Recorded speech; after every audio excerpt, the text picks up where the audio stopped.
Chapter 161. Troubled Times 8. Skydiving was a bad idea.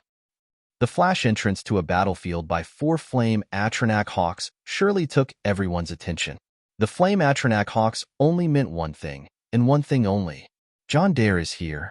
Everyone who was affiliated with the hidden clans that were involved with the recent trouble around Winterhold will surely know that these are the birds were the harbingers of disaster that caused a devastating loss to the Bloodhorkers and completely removed the Bloodsail's influence from Winterhold.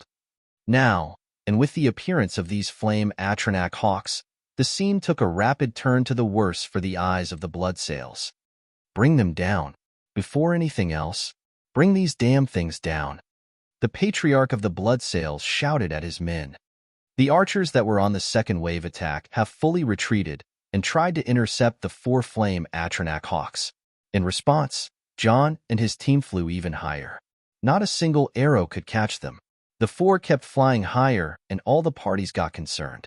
The firemen thought it would be dangerous, and the Bloodsails felt that the disaster may be scarier. Give me that. One of the strong men among the Bloodsails took a spear from one of the soldiers and aimed at the flying Atronachs. He then activated his aura and focused it all on his right shoulder and arm.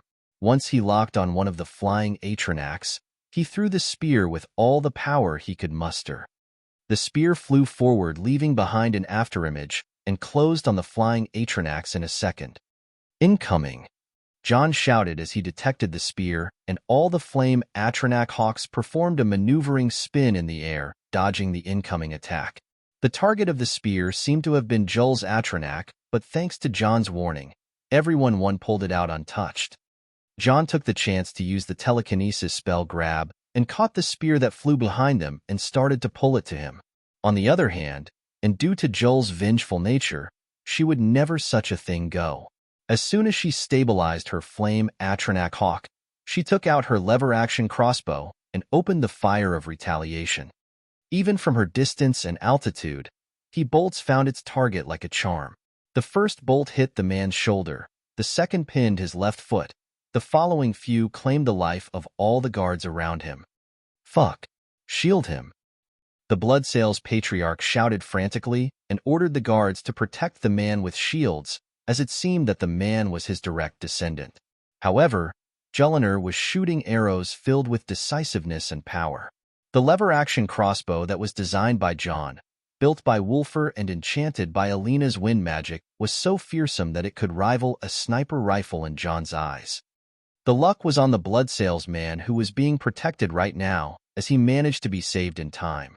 Juliner clicked her tongue in dissatisfaction, but Jon didn't let the chance go. He was still holding the spear with telekinesis, and he aimed it like that.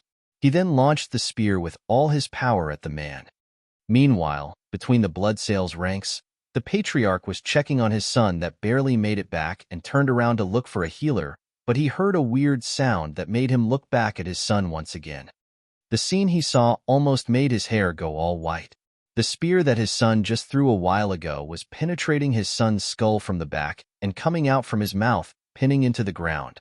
The son's eyes were still open, and he was looking upward. It met with his father's line of sight and the atmosphere around that scene. Up in the air, Jon was still going higher and higher, followed by his team. How much altitude is that? We still aren't there yet. Their flight speed wasn't slow, and Jon was aiming for a very strong attack. The Firemain chargers were a few seconds away from clashing with the enemy's front lines. Just as the two forces met, the charge of the cavalries was too strong that it caused the first and the second line of defense to get sent flying, and the firemen themselves were using the wave strategy and kept a charge after a charge. Meanwhile, Jon has reached the highest altitude his flame Atronach hawk can reach. Senior, this is too high. Don't worry, Jul and I have done something similar before. Alina didn't speak more when she learned that Juliner and Jon had done that madness once. She would be damned if she can't do what Juliner had done with Jon. Juliner and Wulfr were a bit silent, but both were on the verge of crying. Wulfr had his reasons to try this move out, and Juliner wanted to refute that the time when they got down from the throat of the world, they were gliding. Okay, here we go. The scene from the ground looked crazy. Jonrad, Hilda, and Sigurd, as well as most of the main Firemain family, held their breath. These kids are crazy. That was the idea most of them had in mind. Jon's idea was a skydiving attack. Jon turned the 4 flame Atronach into their attack mode, which is the suicide attack. The 4 of them were supplied with enough magicka to turn into 4 meteor spells and were all sent down. Jon, Joel, Alina, and Wulfr were performing a skydive right at the moment.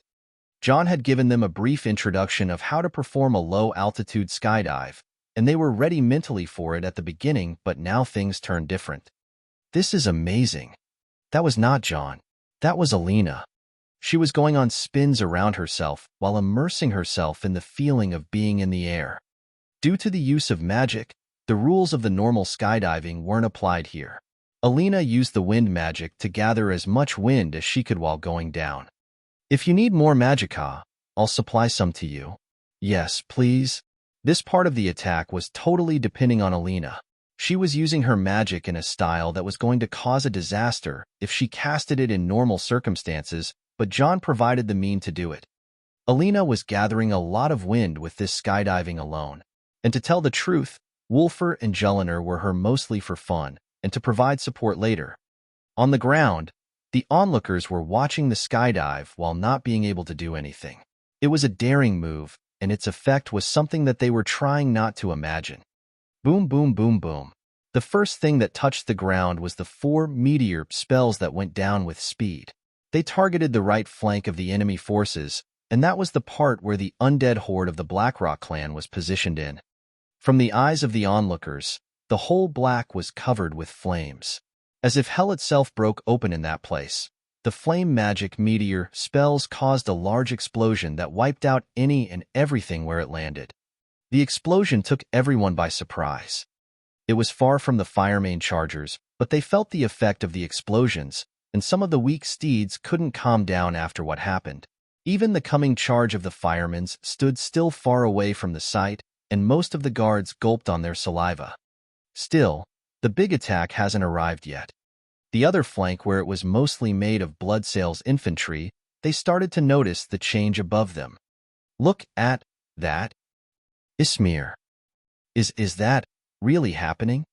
Above them were the team of 4 skydivers that was going down at a crazy speed. Alina in the center while being supported from all directions, and above her head was what can be described as a piece of the sky, or what would Jon describe as an accumulated air after being gathered all the way down and got pressurized to the max of Alina's ability.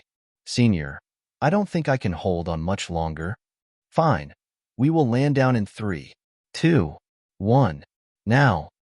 Just as there were less 50 meters from the ground, Alina released all the pressured wind she could contain with her magic and with the supply of Jon's magicka. The target was the whole flank of the enemy's forces. Just as the pressured wind ball struck down, a massive wind happened. Senior, what tea? At hashtag at $% is that? Damn, hold tight. The air blast was far too strong than Jon anticipated. He could only reach out to his team and try to take the impact as one heavy object. Still, the blast that successfully took away the whole flank blasted some away and made some into a meat paste. That blast itself sent Jon and his team away. Damn it, I should have seen that one coming.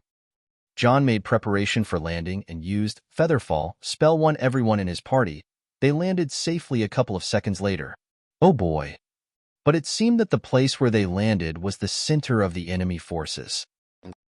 A pale old man stood looking at Jon directly in the eye, while holding a bloodied spear in his hand. You, give me back my son. Shit, skydiving was a bad idea. Chapter 162, The Power Couple, end of the volume. The fight kept going in the front. Now that the 2 flanks were crushed, the forces of the Bloodsails were facing a grave danger. But there were a certain 4 reckless brats in much greater danger right now. You, give me back my son. The old man charged at Jon with all his power and aimed the spear at Jon's heart. Disperse! Jon shouted, and the trio around him jumped away. Jon couldn't afford to evade escape as the man was going to chase his friends instead. He had to face him head-on. Jon's best option was to block the spear, so he used Bound Shield, spell on both hands, and 2 spectral shields appeared. The old man was shouting in anger, but his moves were skillful and magnificent. Every time he stabs or swings, Jon would be sent a few steps to the back. Fuck, what a monster. I can't even counterattack. It was too troublesome to move already, and Jon felt numbness in his arms. Each attack he received was akin to the anger of the Grim Reaper. One misstep, and he would lose his life. The man swung the spear left and right. Jon could duck and jump rather than blocking, but he suffered some scratches. The Bloodsail Patriarch was so determined to kill Jon no matter what. Once Jon showed a small opening, a relentless stab tore through the air, demanding the life of Jon. Got you. But it seemed that Jon showed an opening on purpose. Once the old man stabbed and also exposed a part of his defense, Jon managed to teleport behind the man and use a close-quarter flame magic spell to attack the man. The spell was called Flame Claw, and it was one of the things that Jon learned from Jon Rad. It was equivalent to Jon's Thunder Cookie. Once the Fire Claw was unleashed, it would tear through anything and everything. Jon expected to see some blood, but the scene didn't come as he hoped. The old man managed to block the Fire Claw by only his arm. His arm seemed to have been reinforced by a purple aura. Jon wasn't sure what happened, but that aura seemed too dangerous to touch. He jumped away and faced the man carefully. The old man didn't seem as maddened as before and closed his eyes, letting out a breath, then opened his eyes and looked at Jon once again. I have fought the cursed firemans for many years. I have tasted all kind of flame magic the firemans could do and survived 100 battles against them. Yet one time, there was that brat who injured me with his flame magic. He is being called the King of Ash and is one of the bloody names in my clan. I knew his fire too damn well, but who would have thought that there will be another brat like him? Jon didn't respond to the old man's remorse about the past and focused on recovery. You are Jon Dare, the cursed Thane of Winterhold. Jon, isn't it? I see. The old man looked around himself and saw the state of his troops. It was a mess, and every one of them moved forward to stop the Firemane chargers who were but a few seconds away. A boy who will be born between the blood and fire, carrying the wrath of the unspeakable anger that soars the sky. These were the words, weren't they? After all those years, you were alive all along. We couldn't kill you. No one could. The firemans hid you, didn't they? The cursed child. Jon looked at the man and realized that his identity was exposed, so he didn't need to worry from then on. Not really glad to meet you. Name's Jonhild. Yeah, I know. We kept paying the price of chasing your mother for 5 bloody years. Every time we faced her cursed fleet, she would scream for Jonhild. Every damn time. Your name holds a meaning in the sea. They say once it was heard, the sea's water would turn red after the massacres your maddened mother would commit. Jon raised his brows. He didn't understand why Hilda was called the Bloody Hilda, and considered the name a bit disrespect for his mother compared to his father's cool name, but it seemed she deserved it some way or the other. I guess there is no room to talk now. We knew too damn well that if you survived, then all the enemies of the firemans would be destroyed. And look where it has gotten you. Hee hee. True. Still, don't mock fate, boy. Fate favors the strong. Once you are not the strong anymore, fate can abandon you on a whim. What do you mean?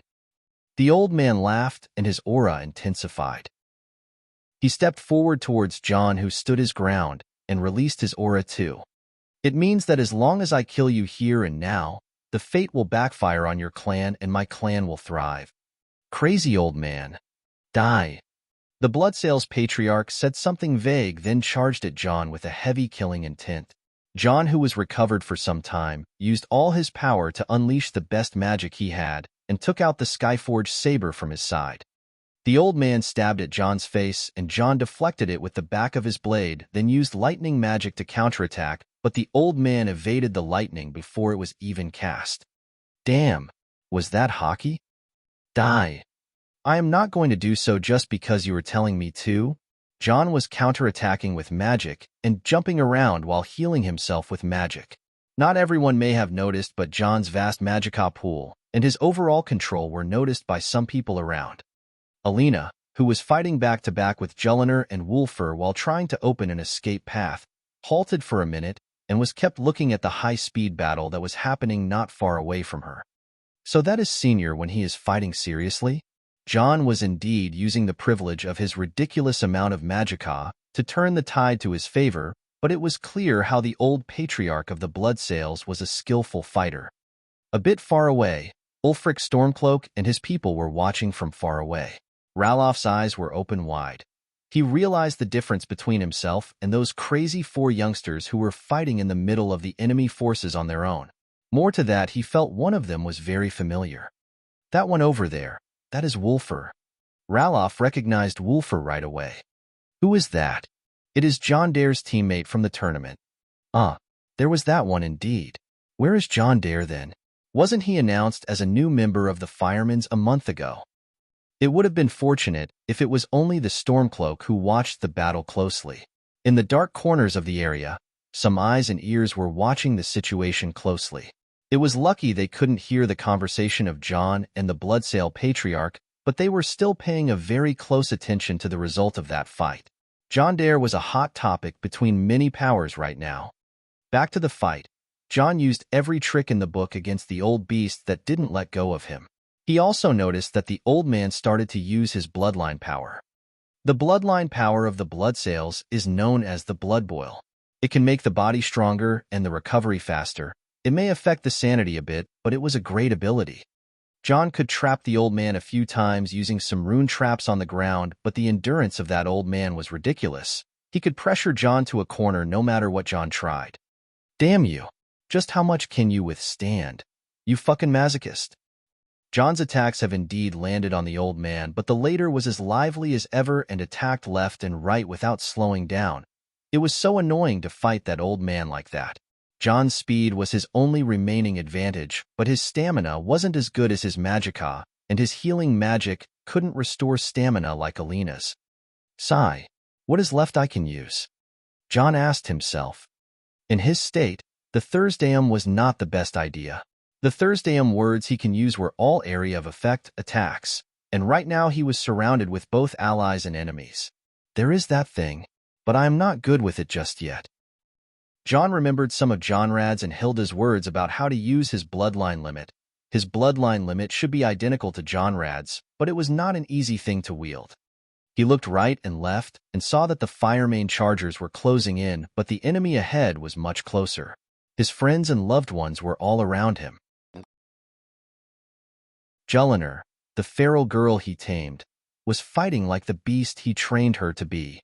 Alina, the girl he fancied and made a strange connection with, was an all-rounder magic turret. Wulfr, his brother and partner in nearly every crime, was switching between weapons and sticking them in the bodies of his enemies like nothing. Oh boy, they are good. Jon smiled helplessly and shook his head. Guys, we'll hunt lots of dragons together. Jon, who was started smiling, said something really weird. Just kick that old man's ass first. Wulfr, who was in the least dangerous situation, refuted helplessly. Got it. Sorry, old man, but I will do a very boring thing right now. I am going to defeat you with the power of friendship, like those lame-ass animes. Oh, so he is finally using it. That was a bit fast. In some place, a serpent, a fox, and a scarab spoke all at the same time.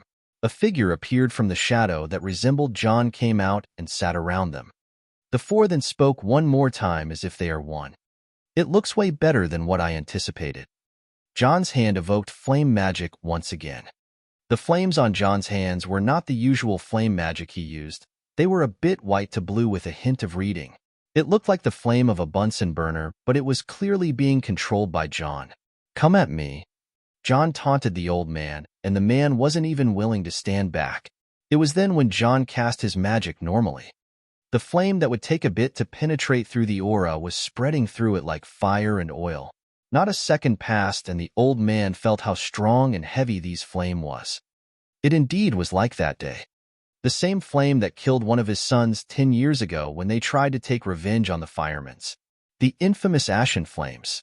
The old man realized what happened, and there was only one thing in his mind right now.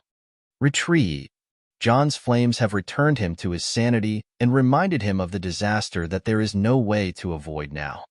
He didn't think of it, but he knew the firemen's too damn well. He knew about them and their guardians. If it is like that, then the boy in front of him was just like his father, someone that the Dragon Guardian recognized. It was unrelated to how he found out Jon's identity at first, but those with the Dragon Guardian's protection are not to be messed with. Even though the cub in front of him was not yet the full-fledged lion to be feared, a cub was still a lion. He alone may not be enough anymore. If only he could spread the word, the old enemies of the firemen's would rise up one more time like 15 years ago. He only needs to make the news go around.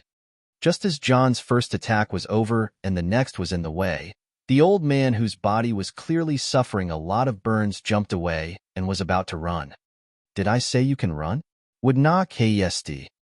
Jon knew he was an advantage and used the whirlwind sprint Thursdayum to charge past the old man and block his path. A voice master. Kid, I admit that you have grown too much. More than that is dangerous. The old man tried to gamble on one last attack, then make a run for it, but amidst the chaos, something happened. Itchy. A strong war cry sounded and a large white wolf came out charging, followed by a flame Atronach horse. On the wolf was a raging woman with a red fluttering hair, holding a big axe, and bloody red aura was enveloping her. The flame Atronach horse was a man holding a golden sword, and his aura was dense and resembled a real fire that covered his whole body and made him look like the Atronach he was on. Just as they passed past the old Bloodsail patriarch, he was cut to shreds and burnt to ashes in less than a second. The show of power was simply terrifying. The onlookers in the shadows, the onlookers on the peaks, Ulfric and his goons, Jon and his team, and those who witnessed the last charge, they all witnessed the power couple of the firemen in their best conditions fending off a youngster from their clan, and luckily, they were oblivious enough to forget about Jon right now. This news is much more important than anything right now. The Bloody Hilda, the King of Ash, they have reappeared in public. Chapter 163, Development. A week later, somewhere in this world, a man sat next to his wife in the garden of their home. The man was listening to some report that was carried by his most trusted aide. Speak, Falk. What happened in our realm that made these guys send us a red letter? Falk Firebeard nodded and opened the letter that was sealed with red wax. A minute later, he approached the High King and started whispering. You said Jon Dare? Yes, the Thane of Winterhold. Jon Dare in the flesh was at the between the Firemane and Bloodsail clans. The rumor of him being adopted by them is true, and he disturbed our plan in Winterhold magnificently. Sigh. Such a talent, and it goes for the hidden clans again. The High King sighed deeply. Aren't you satisfied with what you have now? You know my clan will always support you. The Queen whispered to her husband's ears, and he broke into a smile. Yes, I know.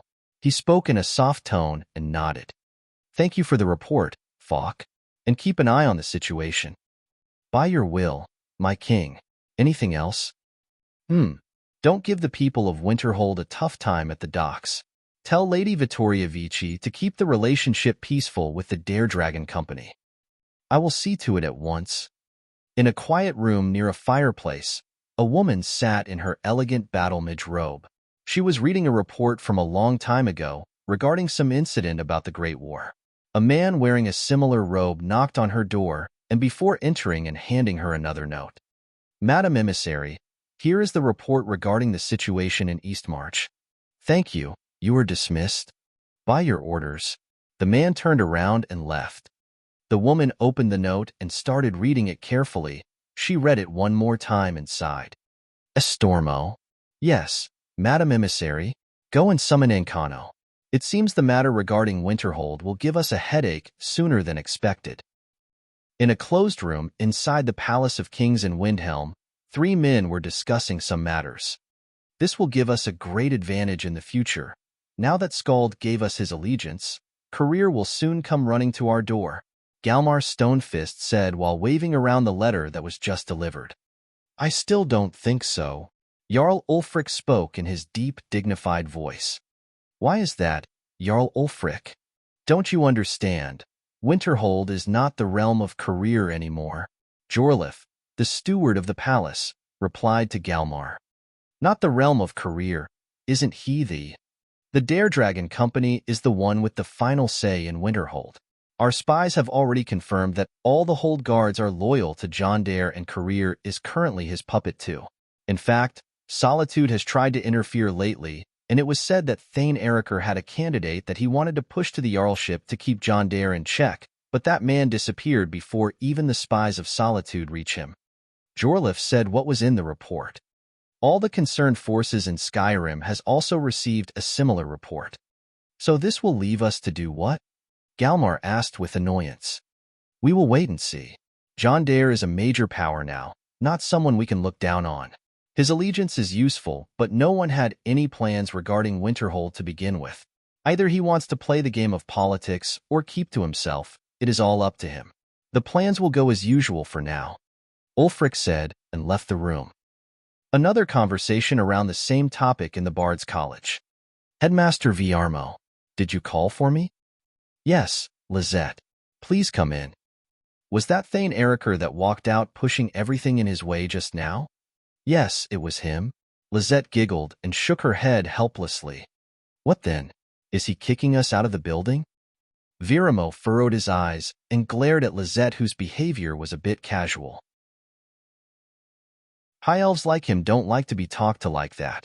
Still, Lizette's behavior has changed a lot in the past year that he would always glare at her, and she would say nothing. Sigh.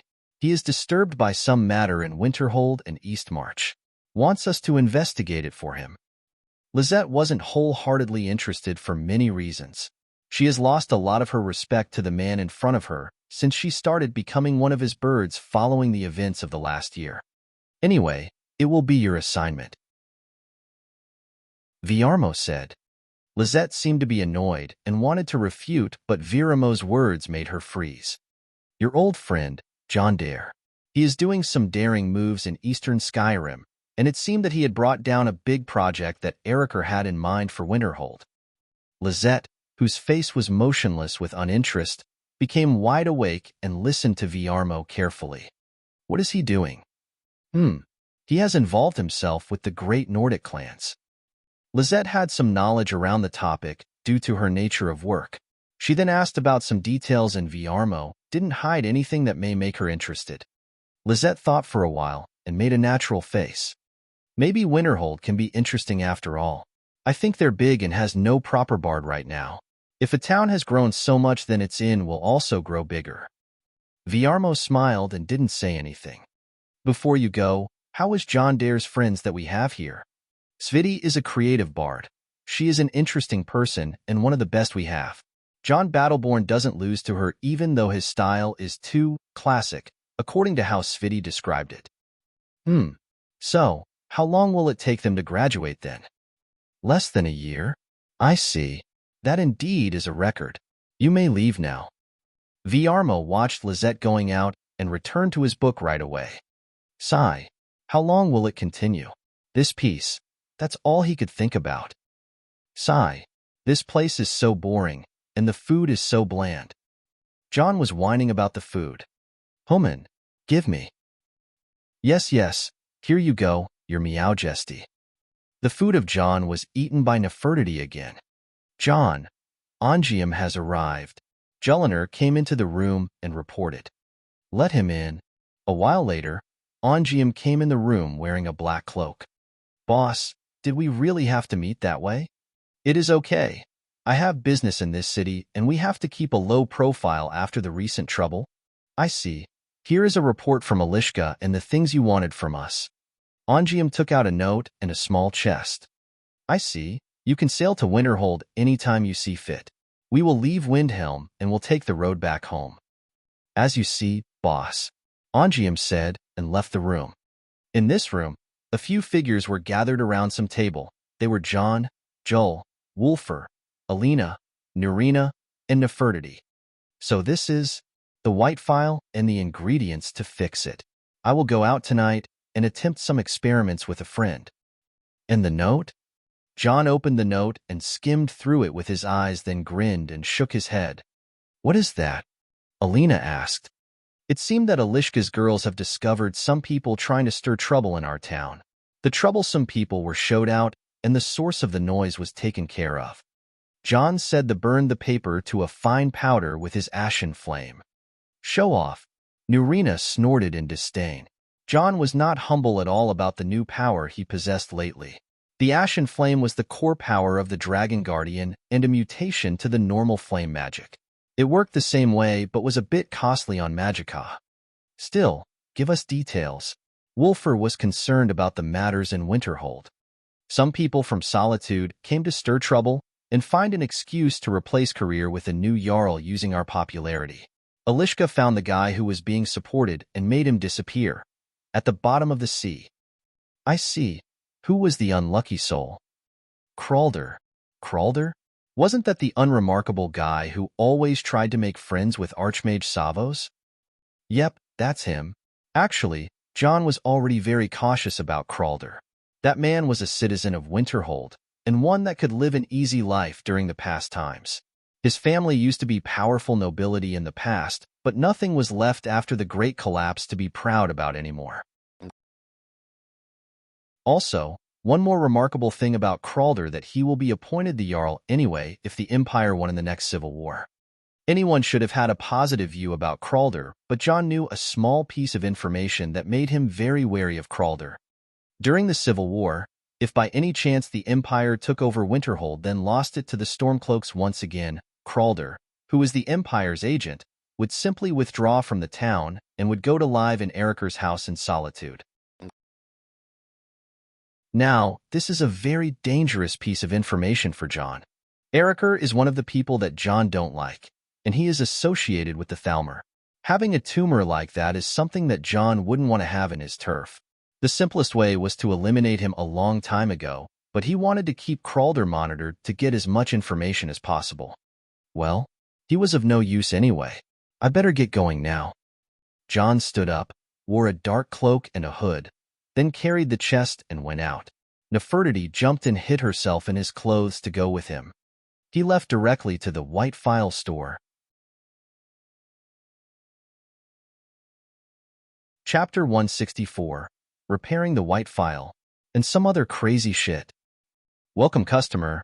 May I interest you in some of our potions or ingredients? We have a new hair potion if you are missing on some hair, or a skin potion for. Quintus, who was behind the counter, switched to salesman mode. Quintus, it's me, Jon replied while sighing. You are? Quintus didn't seem to have recognized Jon. Quintus is an imperial young man from Cyrodiil who works at the White Phial alchemy store. His master is Nurina, a high elf who is obsessed with a certain artifact also known as the White Phial. It is a legendary bottle, forged in the days when Skyrim was just starting its turn to ice. A small container, made of the magically imbued snow that first fell on the throat of the world. It is said that the phial will replenish whatever fluid is placed inside of it. Jon has met with Quintus half a year ago to make a deal with him about the White Phial, as Jon has already recovered it, but it was broken. Jon needed someone knowledgeable about the White Phial to fix it for him. Of course, due to Jon's sudden growth and all, he was hard to be recognized by anyone he met before now. Even some of his old acquaintances had problems trying to recognize him. Jon had to show the White Phial to Quintus and come up with a story to explain how he got this puffed up. Quintus, who was one of Jon's fans in the arena, became very excited after Jon's transformation. His champion is now stronger than ever in his eyes. So, how is the new High King tournament this year? Jon asked. I am afraid that it was too underwhelming that the High King himself was too lazy to attend it, let alone other Jarls. Last year's competition was that of true champions, Sir Jon. I hope for some champions to rise up and make some change. You don't need to worry. Next year, I will arrange a team from Winterhold's best and make some challenges. The High King tournament will be on fire next time. Sir Jon, your words are like the warm fire in a snowy night to my heart. I will wait with my all. Jon was serious about that matter too. Only a competition can bring out the best of talents, and a strong competitor roaming around will sure attract the eyes of the people and challengers will appear to fight him. Also, Tamriel Continent had a tradition. Arenas and competitions are a necessary part of life. Some may argue, but Jon knew very well that the first game of the Elder Scrolls game series was called The Elder Scrolls Arena. It was supposed to be a tournament-based game at first before it would come as an RPG, but it was said that Winterhold would have a team called the Annihilators, and every city would have such a team. The reality wasn't much different as each city has its arena or fighting pit, so it was still a very solid tradition. Enough with the fights now. We have a more important matter. Ah, indeed. This way, Sir Jon. Quintus led Jon in the back of the store, and they arrived at a laboratory. This is my workplace. I have asked my master about some enchanting techniques and arrived at some good answers. Good. Let's start. The laboratory had a proper enchanting station and some excellent alchemy tools. It was a good opportunity to compare skills and exchange ideas between the two people around. Nefertiti was allowed to laze around. As a smart cat, she wouldn't go on tables and push things on the floor as long as she is fed. So she was left on guard duty. The work was about how to fix the white phial. The main three ingredients were the powdered mammoth tusk, the briar heart, the unmelting snow from the throat of the world, and most importantly the white phial itself. To restore the white phial, the unmelting snow was the necessary part to remake the broken part of the white phial. The powdered mammoth tusk would be mixed with the unmelting snow as it was an ivory that is as hard as iron, but the giants have found ways to make it yield. They're able to grind it down so fine that it can be infused into the lattice of packed snow. The finished material has the delicate nature of fresh powder snow, but the strength of the hardest steel. The last thing was the briar heart, and that was the most complicated process.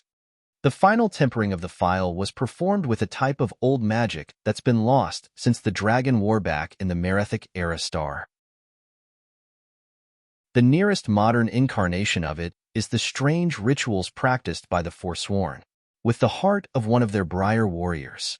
The briar heart was necessary to lock the phial's magic into its physical form and complete the missing part of the enchantment through it. Asterisk the Merethic era is the era before the First Era, and it resembles the prehistoric period as it was the first era where mortals started to dominate the world after the Dawn Era, which was considered the Age of Gods. It lasted for 2,500 years as far as the sources recorded, and it ended 4,446 years from the current novel date. 4 times 10 to the power of negative 197. It took Jon and Quintus almost all the night to prepare all that. Jon's original goal was the part where the briar heart is to be used to reveal the enchantment of the white phial. What he was after from the very beginning was not the white phial as an artifact, but the truth behind its magic. Jon has indeed studied the white phial all that time. He understood the basic principle about how it works. Actually, he knew it from the start as his one school theory had some similar basics to that magic. This enchantment could be said as the only way to secure the new source of power Jon was after from the beginning. Once everything was ready, Jon and Quintus started to apply the mixture and perform the enchantment. It took them quite a while until they reached the final form that they were after. Is it fixed? Quintus was worried and looked to Jon, who was silently looking at the white phial. The crack that was on the side of the phial has indeed disappeared and left no trace except a small area on the outside of the white bottle that made it appear to be a newer spot than the rest of its body. I think there is only one way to find out. Jon grabbed a potion from nearby and dropped a few drops in the white phial. The records say that it at least needs a day to refill itself. Do you think it will be possible to? It is possible, Jon replied and looked meaningfully at the white phial, then grinned. He was sure that the theory of the white phial he had in mind was true. He then held a journal that was written in Arabic and started to add his notes with a lot of excitement. The enchantment was nothing but a miracle in his eyes now. How was it? The white phial is a bottle that refills any liquid that gets dropped by instantly amplifying and purifying it. Was that something possible by normal means? Of course not. In the eyes of the people in this world, this is akin to creating something from nothing. But Jon knew better that it is impossible to do such a thing. Creating something from nothing is something that only God can do. The white phial was no holy artifact, and like any other thing, its function still followed the laws of conservation of mass and energy. To put it in simpler words, this white phial didn't create something from nothing. It consumed energy and converted it into matter. To a modern person, this was a mind-blowing matter. Can energy be converted into matter? Yes, Energy can be converted into matter with mass m equals E/c caret 2, although it would take a huge amount of energy to get a tiny mass. For example, to make a glass of water, you would need 2,468 times 10 to the power of 16 J of energy. That is the equivalent of detonating over 250 Fatman bombs. But this white phial could do it. This thing would make the superpowers of Earth go on World War III to seize such an artifact. And now, it belonged to Jon. Jon confirmed the theory by sensing the magicka around the white phial and sensing how much energy was being sucked in. It was, by all means, ridiculous. He would throw up if he had a less profound sense of the magicka between heaven and earth. After analyzing the enchantments on the white phial one last time, he arrived at the final result. What he was after all along can be created. The white phial's wonder was in its power to convert energy to mass, but what Jon needed was the mean to take magicka from the surroundings and trap it into the enchantment. Why was so wondrous in Jon's eyes? The answer was another question. What is the only other thing that has the exact same function that can absorb magicka and store it or trap it? The answer was living beings. Not only them, the Daedra too could do the same function even though their lives are a matter of argue between the scholars for the nature of their souls, but that's a matter for another discussion. Back to what is important, the living flesh can absorb magic from the heaven and earth and store it. No other scholar has reached the conclusion about the ability of the white phial to have the ability to do such a thing other than Jon. With all that in mind, Jon could now move to the next stage. The creation of the new power source. Quintus, thank you and deliver my thanks to your master. Give him the white phial and tell him I will be rude and visit him in the future to do more research. Excuse me now, I have a very important matter to attend to in Winterhold. Jon took his things in a hurry and carried Nefertiti, then ran out of the store. Hey, Sir Jon. Wait. Quintus called for Jon, but the latter moved in lightning speed and disappeared in thin air, leaving the white phial in Quintus's hands. After teleporting away, Jon smiled and giggled. His gain this time was very huge. He copied most of the enchantments on the white phial and was very sure of his achievement. Still, he had to let go of the white phial to gain something much better. Why not hunt two birds with one stone when there is an opportunity? He thought. Chapter 165. Nurina's Trauma. Still, I am not sure which is more amazing. Creating something from nothing can't be amazing because it is simply impossible. But converting matters and energies is the next level shit. Ouch. Hey. You kiss your mama with that mouth? Stop casting spells out of nowhere and drink your tea before it gets cold. Oh, thank you. Shit. It is cold. Heskay. This woman is a hypocrite. I keep explaining modern theories to her and I get a telekinetic slap in the end. Well, at least the road is not boring. We headed out of Windhelm earlier this morning and some new faces joined us. These were Patriarch Sigurd Moonblade and some of his men as well as Freya and Bjorna who were on a mission to Mortal. The Moonblade clan's stronghold is located in Winterhold. It is exactly in the western region of the Hold south to Snowpoint Beacon and Hobbs Fall Cave. It is a very rocky area on a mountain, but I was aware of it because it is an area that Alina asked me not to send people there. Anyway, Sigurd was glaring at me all the time lately.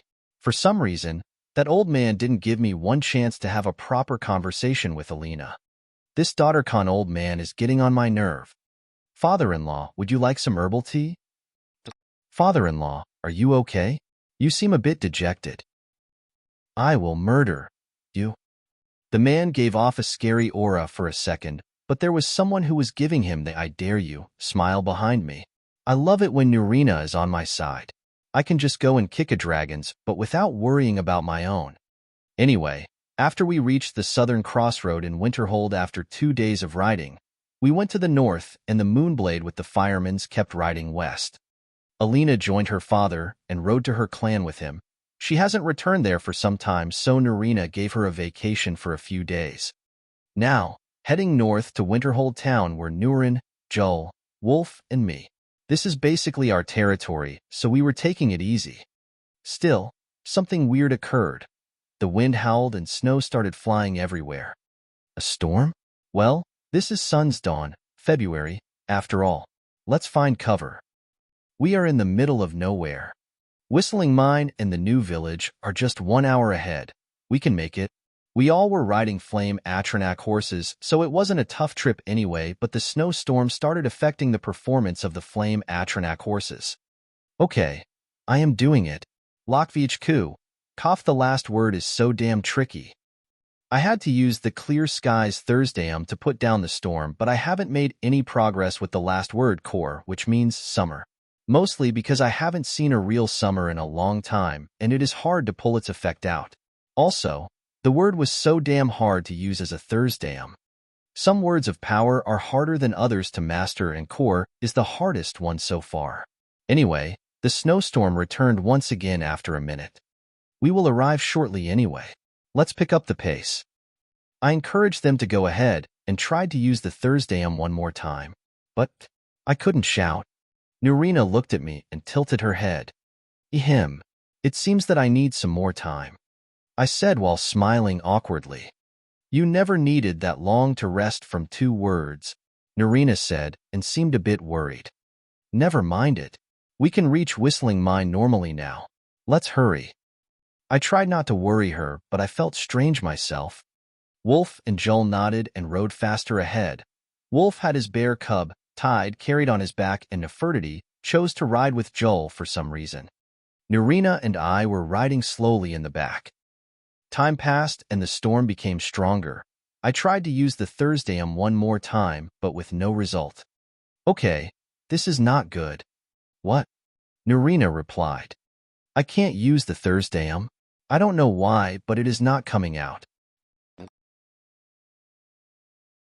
Nurina rode closer and held my shoulder. She let her magicka flow into me and tried to check something. She then opened her eyes wide and looked at me. Jon, you have been silenced. Silenced? What is she talking about? No one can silence me. Silence is a spell that locks the magic of the target. Through it, the target can't use any form of magic or anything related. But I can't be silenced. My magicka is far too strong to get, normally, silenced. What is going on here? How couldn't you feel yourself being silenced? Nurina asked me and seemed worried. I don't know. How couldn't you feel any magic being cast around? This wasn't a good sign. I looked around, but where are Joel and Wolf? Nurina also looked around and didn't spot anyone. The storm was so intense for us to see more than 10 meters ahead. Here, you are good to go. Nurina removed the silencing state from me and cast protection around us. We were on high alert and started looking around with caution. Suddenly, thud thud, we both fell on the ground. The hell? I was shocked. We weren't attacked. It was only our flame Atronach horses getting dispelled. The fuck is going on? Show yourself, scoundrel. Nurina regained her balance and lashed a lightning spell in anger that moved like a whip around us, but it also got dispelled. Shit. Silencing me without me noticing, fooling Nurina's magic sense and dispelling her magic. Who on Nurn can do that? I asked Nurina, who was back to back with me, but I got no answer. I looked at her and found her frozen in a shock with her eyes wide open. It wasn't easy, you know, locking his magic and sneaking on you, girl. Following where Nurina's eyes were looking, the source of the voice appeared from the snowstorm. It was a normal dark elf woman in some unremarkable clothes. What is that? Long time no see, girl. The woman walked forward and Nurina was still frozen in shock. She was a Dunmare with the same gray skin and red eyes, but her hair was ashen gray. Maybe due old age, but her movements weren't that of an old person. Maybe that's her appearance. Jon. Nurina spoke in a weak voice. What? Run. Run, Nurina said in a scared manner. Huh. Jon's thought process was still in a bewildered state. I said run. Don't look back and run. I don't underst. Meanwhile, the Dunmare woman was watching with an expressionless face. Are you two done? She spoke in a bored manner. Nurina and Jon got tensed up and looked at the woman with worried expressions and seemed to have been ready to go on a fight any time. Difference is, Nurina was very aware who was she up against. You will never get your hands on him. Nurina was trying to protect Jon with a desperate look on her face. She was resolved to go all out. It is a matter of whether I can or cannot, girl. The old woman waved her hand, and both Jon and Nurina got blown away from their places in a second. The woman looked at them, then sighed and shook her head. She then walked towards them once again. 30 meters away, Jon and Nurina landed over each other and seemed all beaten up. This cough. Who is that monster? Jon stood up while staggering. If you already know that she is a monster, then hurry up and leave. The fuck are you talking about? I am not leaving. And weren't you the one who should have been the monster around these parts? Why is there someone who is kicking you around like that? KSK, here she comes. Jon and Nurina got into battle mode once again and used their best spells to get ready. I will take left, you go right, Jon said, and started to close the gap between himself and the woman with his hammer in hand. Once he was 5 meters close, he teleported to the right, contrary to what he said, and swung his hammer. A shameless attack, huh? You taught him that? The woman didn't even look at him and took out a sword out of nowhere and blocked his hammer with ease. Jon was shocked of the woman's strength, but he already expected this woman to be a freak who can play with Nurina around.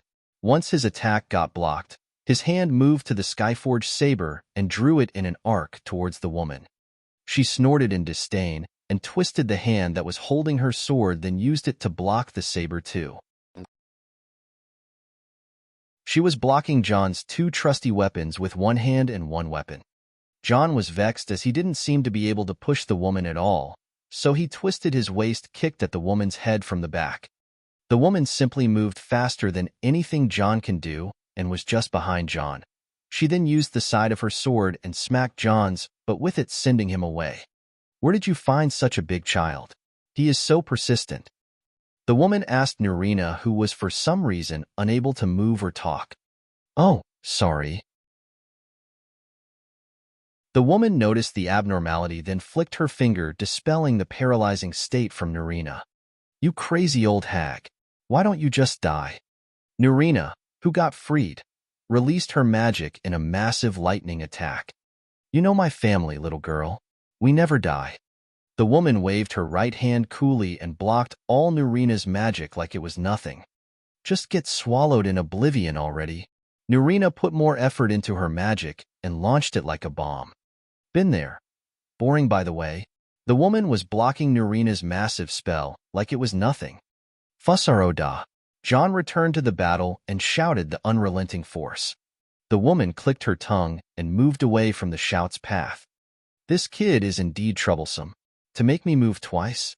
Who is he to you, girl? The woman looked at Nurina while aiming a spell at Jon, whose instincts told him that he is fucked up if he moved. Nurina looked at the woman with absolute anger and shouted, Alf, that's my son. The atmosphere settled down for a while and became a bit awkward. I see. The woman nodded her head, canceled her magic. I think we have a lot of catching up to do, the woman said and waved her hand. Both her and Nurina disappeared from sight. Jon all left alone.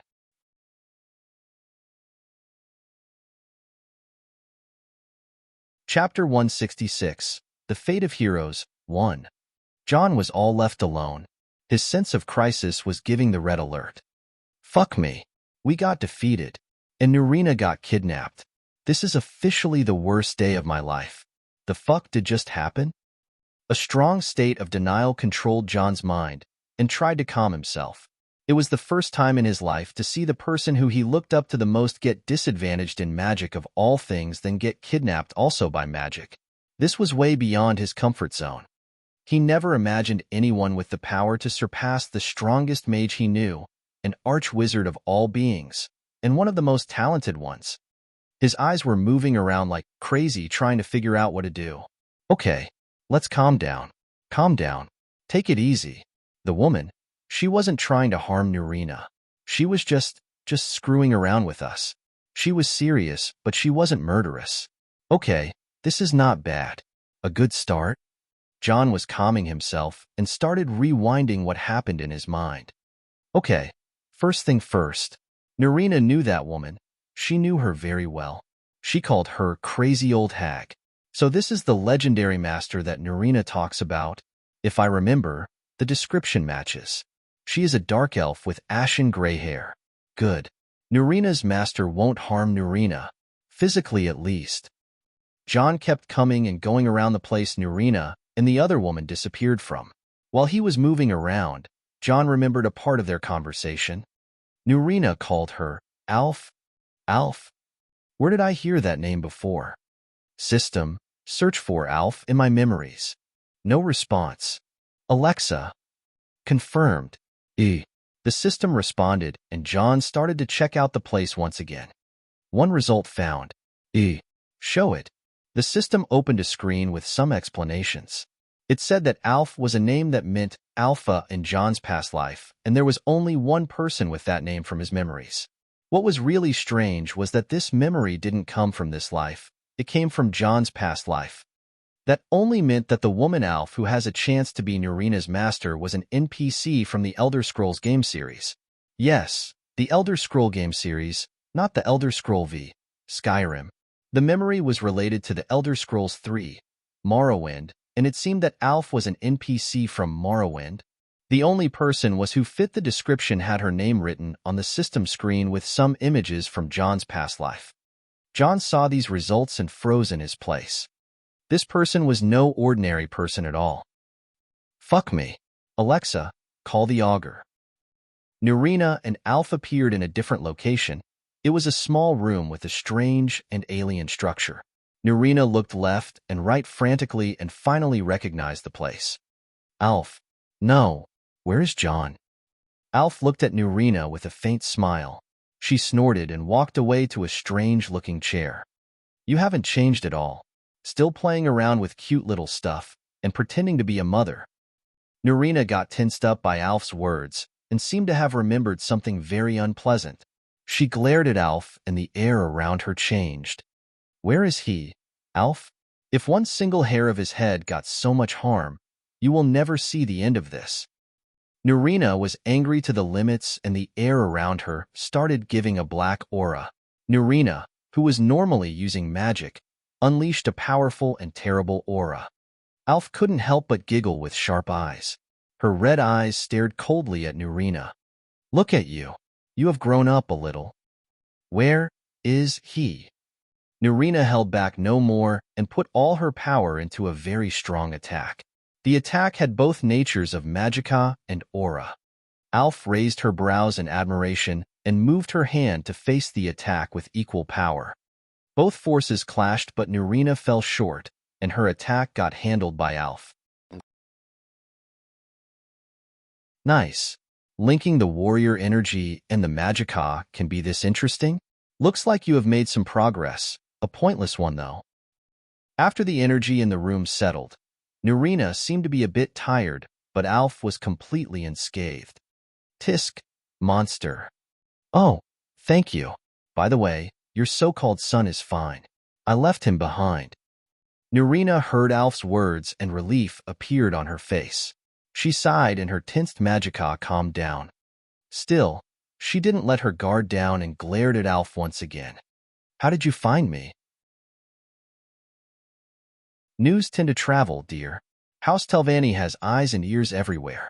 How hard it is to not know about an archwizard in Winterhold's college. And what do you want? Nothing really. I was just doing some business in the area when I sensed a unique presence, so I just want to take a look. You are telling me that you are causing this mess because you only got interested after finding me? Huh. No. What? Not you. Not me. Disappointed. Screw you. Hee hee. I am talking about the boy. About Jon? Alf nodded. Nurina felt a bit conflicted, but she managed to look composed.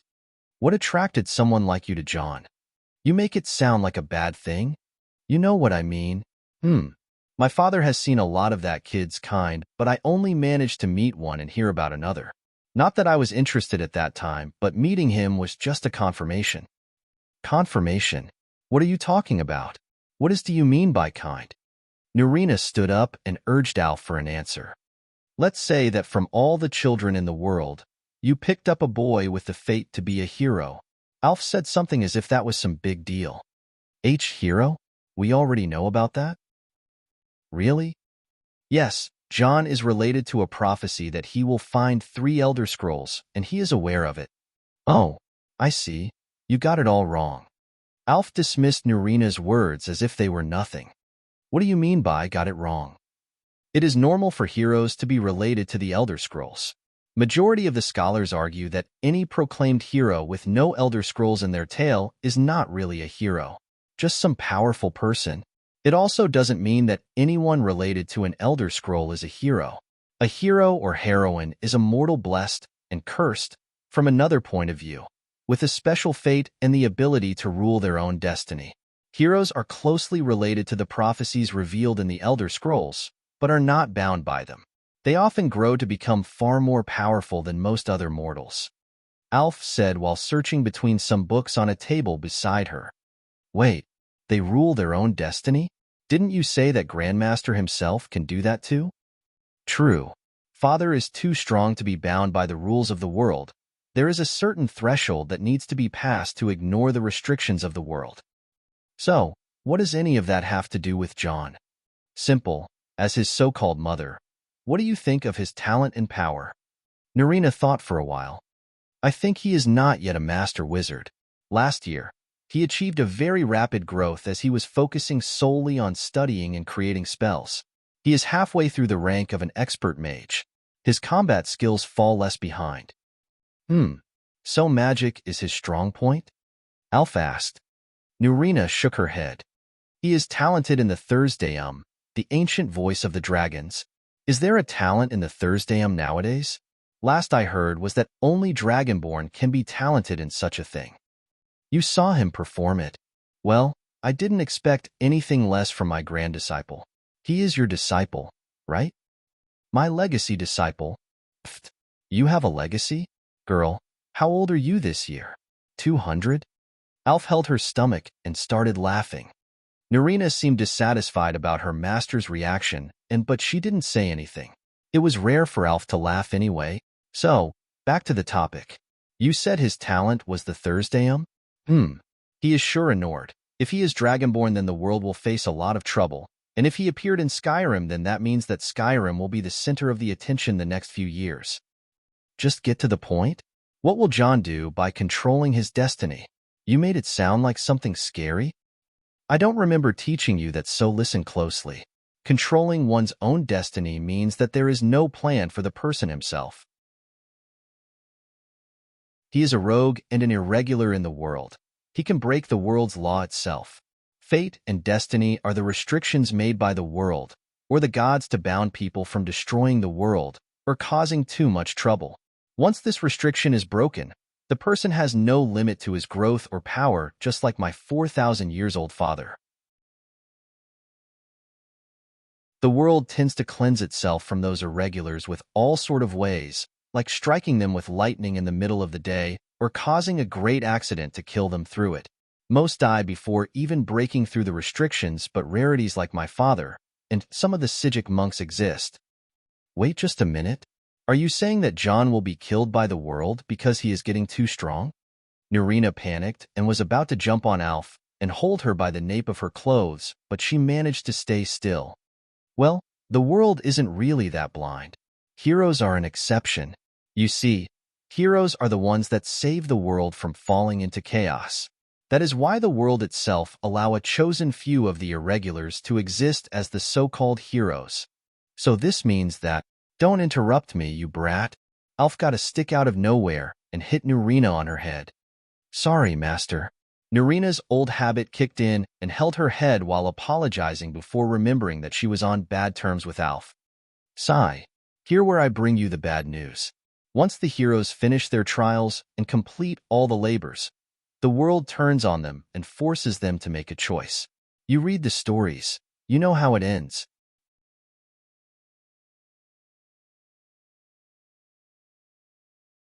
Chapter 167. The Fate of Heroes 2. Once the heroes finish their trials and complete all the labors, the world turns on them and forces them to make a choice. You read the stories. You know how it ends. Alf's word kept ringing in Nurina's head. She, who looked youthful despite her 200 years of age, seemed to have grown old all of a sudden. Alf still looked emotionless despite her disciple's heartbreaking expressions. She then sighed and spoke. That is why I asked you how strong he has become. To those who are heroes, the stronger they get, the nearer the time of their trial starts. Nurina could barely hold her tears and cleared her shrugged throat. Last year, he left Riften at the rank of apprentice mage. Once he traveled through Skyrim, he had a fortuitous encounter and grasped some basics of the ways of the Sigics. He then started focusing his all on how to increase his power and learn how to control it, but he faced a certain dilemma with his vitality. He found a way to cure himself and achieved a certain degree of balance and was recognized as an expert mage lately. All that in 1 year. Well, as a disciple of yours, he indeed shows a good promise. Still, he was very well versed in the Thursdayum. His talent is shocking. I don't want to jump to conclusions, but there is a chance that he may be a Dragonborn. If that's the case, then I won't be able to answer as many questions as the people who are well versed in the Thursdayum itself. Nurina understood what Alf was trying to say, as she was very aware of Jon's reincarnation in the Dragonborn prophecy. However, she chose to keep such information from Alf, as they are not her secrets to reveal. I understand, but let's focus on Jon's power for now. You said that the faster it increases, the sooner his trails become. What does that mean? It is not that hard to understand. Think of it as the world knows when such a disaster shall strike. The world prepares the heroes to face it, so their increase in power is mostly dependent on how the world needs them to be. There is no limits or boundaries to tell how strong a hero can reach as long as their trials require them to be that strong. But we can tell that the trial is drawing nearer as long as the young heroes are growing stronger. But when Jon finishes the trials, won't that mean that he will meet his demise? Probably. Which means it is not a certain thing, right? Yes, he can find a way. You know that my father has cured the hero of Morrowind of the Corpus disease by stopping the negative effects and allowing the positive effects of the Corpus to remain. Normally, immortality was one of the positive effects of the Corpus.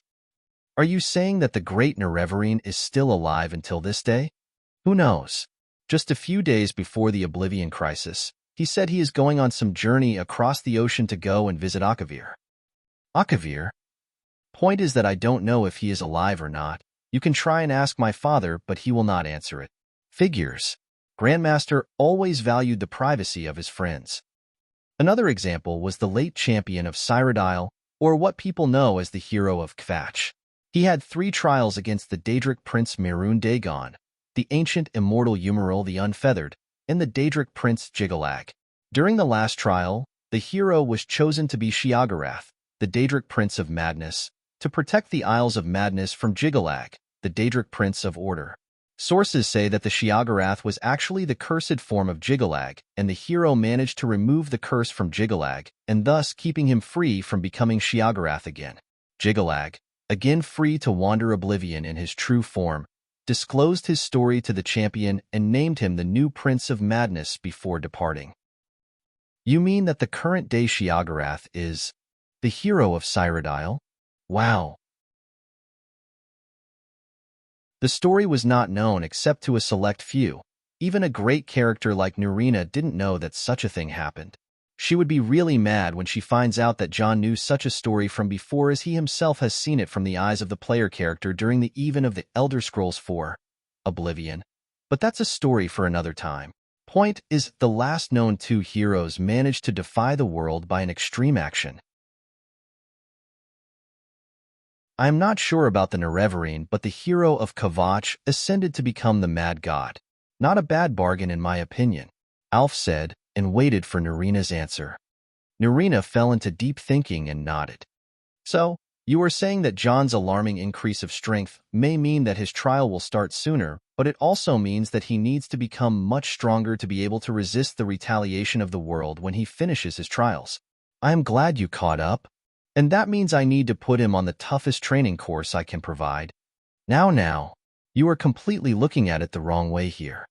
Alf stopped Nurina before thinking about something weird. What do you mean? If you try to interfere, you may end up hindering his path. What are you talking about? I have watched over him since he was less than a year old. I have taught him everything there is about magic. Sigh, girl, you are deeply emotionally involved with him. Not only you see him as your disciple, but as your son as well. I don't understand. Isn't that the point? Of course not. Listen, you dumb fool. Heroes pass through 9 stages in their lives. They are the call to the adventure when heroes get the higher calling to stand up and fight the injustice, the training when heroes acquire a new mentor and gain a hold of their power, crossing the threshold when heroes claim their first success and realize their fate, the road to the trials when heroes start their long journey to harness their power for good, the belly of the way is when heroes face something up and beyond what they were prepared for, like when people try to use them or when they face something undefeatable. The seduction is when heroes get lured to do something they regret later on, and through it wisdom can be gained. The atonement of the father is when heroes achieve something great and get ready for the final phases of their journey. The apotheosis is when the heroes finish their trials for good. And finally, the ultimate boo. And that's when the tale ends about how the heroes lived happily ever after. So, where I come in is the second stage, the training, right? I am his mentor. You are an idiot through and through. The boy didn't even get his calling yet. What makes you think you are to be his mentor? But didn't I just say that your interference will hinder him? You raised him since he was less than a year old, as you said. Don't you see? That child is brave and all, but he grew up while being protected by you. He became fairly decent in terms of power, and normal dangers can't affect him, but he grew up safely. Wait, is that my fault now? Whose fault is it? If he doesn't suffer, he won't learn any life lesson that makes him stronger both in mentality and reality. You don't know Jon, and you don't know shit. Alf and Nurina started a staring contest, but it was Nurina who averted her eyes away at the end. Damn it, what should I do? You just simply have to let him go? Order him to go on a journey to widen his knowledge and experience new things. Alf suggested nonchalantly while looking away. Nurina, however, looked at Alf and narrowed her eyes. The same way you let me go? Alf closed her eyes and didn't respond. Why are you telling me this anyway? Of all people, I expected you to care the least about Jon. The things you've done to me in the past, I've never forgotten them. Alf shook her head helplessly. She looked at Nurina's eyes. You were 5, right? Huh. When I took you in, you were 5. It was in the Red Year when Vanderfell erupted. If I remember correctly, you were drifted on this island and barely lived. Ups insisted that she can save your life and nursed you back to health. Yet all you wanted was to go back to your family. Both you and I remember how that ended up. It was Nurina's turn to be silent.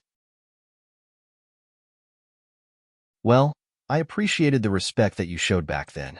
You were not a bad talent yourself. It made me think of how it. Old hag, I have heard that story like 1,000 times already. Really? Do I need to mention that I lived through it too?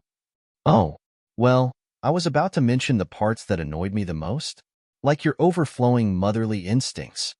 Alf said in an annoyed tone. Nurina seemed to have remembered something unpleasant. And when you killed Darla, remember what you said? Dear, having a pet doesn't make you its mother. You had to learn that. By killing a pet of an 8-year-old kid? Nurina's eyes were glaring daggers at Alf, who was not affected, even feeling bad. You were always a cold-blooded hag. Nurina said that and walked away to the door's room. Once she reached it, she remembered where she was halted her pace. To get back to where she left Jon, she needs to teleport a distance that was beyond her power. She wanted to look back at Alf and tell her to get her back, but she just stopped without turning around.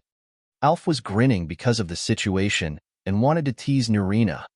By the way, when I appeared before you and that kid, did you think I was going to kill him too? You are 196 this year. I allow you to take a son or whatever, you know. Alf started mocking Nurina. Cold-hearted bitch. Nurina cursed without looking back. Well, it is hard to catch up on any emotions when you are born as the eldest daughter and from a jar. If you want hugs, you can go find ups or bait. Delt went out on an errand. Nurina snorted at Alf's words. I'll go pay respect to them and to Grandmaster Divaith as well. He's busy. Nurina didn't reply and went out of the room. A while later, Nurina returned to Alf, who was waiting with a book in hand. How was it? Good. Grandmaster gave me some candy. Be careful. It may be some 100-years-old sweet bar or something. I'll keep that in mind. Can I go back now? Winterhold? Yes. Well, I have some business I need to do around the place, so we will be going together. Why do you live there anyway? That cousin of mine. You remember him? Savos. Ah, that unremarkable and untalented kid.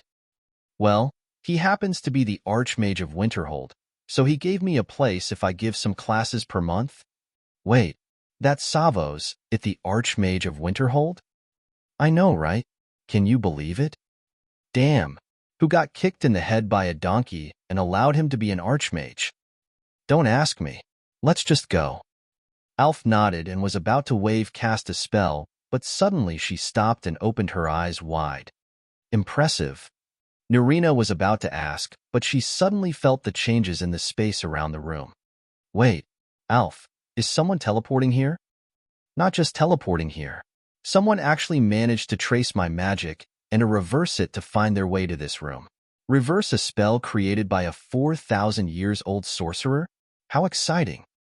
Alf was totally excited about whatever or whoever that was going to arrive. Nurina understood the meaning of Alf's words and hid behind her. This must be some other insane monster. I want no part into this, she thought. A few seconds later, a third figure appeared in the room. It was a well-armored person holding a strange cylinder object in his hand. He looked around and his eyes landed on Alf. Alf FYR. I know who you are and I am not afraid of you. Where is Nurina?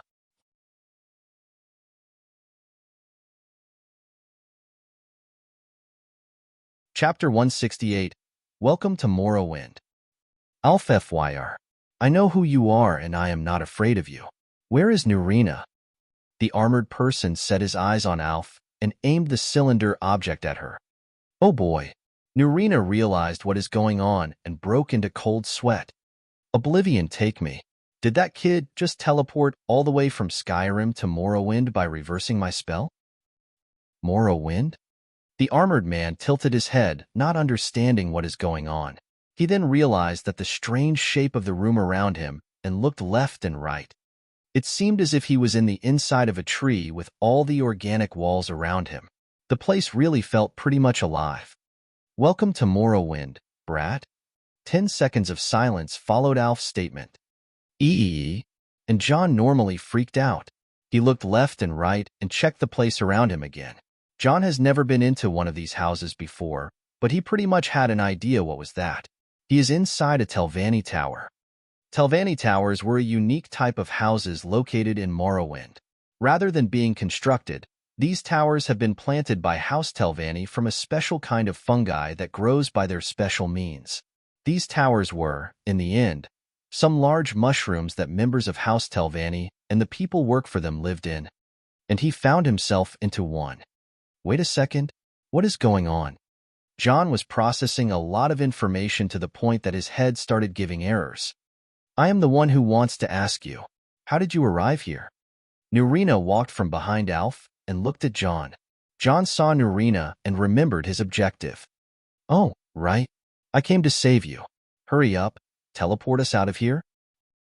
Wah, I can't. What, you can't? Wait a second. Alf FYR, what have you done to her? I didn't do anything. Alf replied with no interest whatsoever. Denial won't help you. I will avenge Nurina. Vengeance will be swift. Vengeance will be painful. It will be delicious. Jon declared as he moved his armored arms and carried the cylinder object on his shoulder. Get ready. Fire. The cylinder object started to glow, and a lot of magicka got condensed in its center. Alf, who was normally not interested, raised her brows and grinned. She saw a strange magic formation that looked rather creative and connected the armor and the cylinder object. She just waved her hand, and a thin string of lightning dashed at Jon and struck his armor. Before he shows off his new invention, Jon and his armor flew across the room and crashed into a shelf. A mound of books fell on him, and he got buried under them. Jon. No. Nurina freaked out and ran towards Jon. Perfect. Now I have 2 idiots to take care of. Star. Morrowind, huh? How the hell did I arrive here, you ask? Well, let's start from the time Nurina got taken away by Alf. The scene unfolds on me standing in the middle of the snowstorm alone like an idiot. I was greatly taken aback by Alf's show of power and how she managed to even take on Nurina with ease. I mean, Nurina is an archwizard for fuck's sake.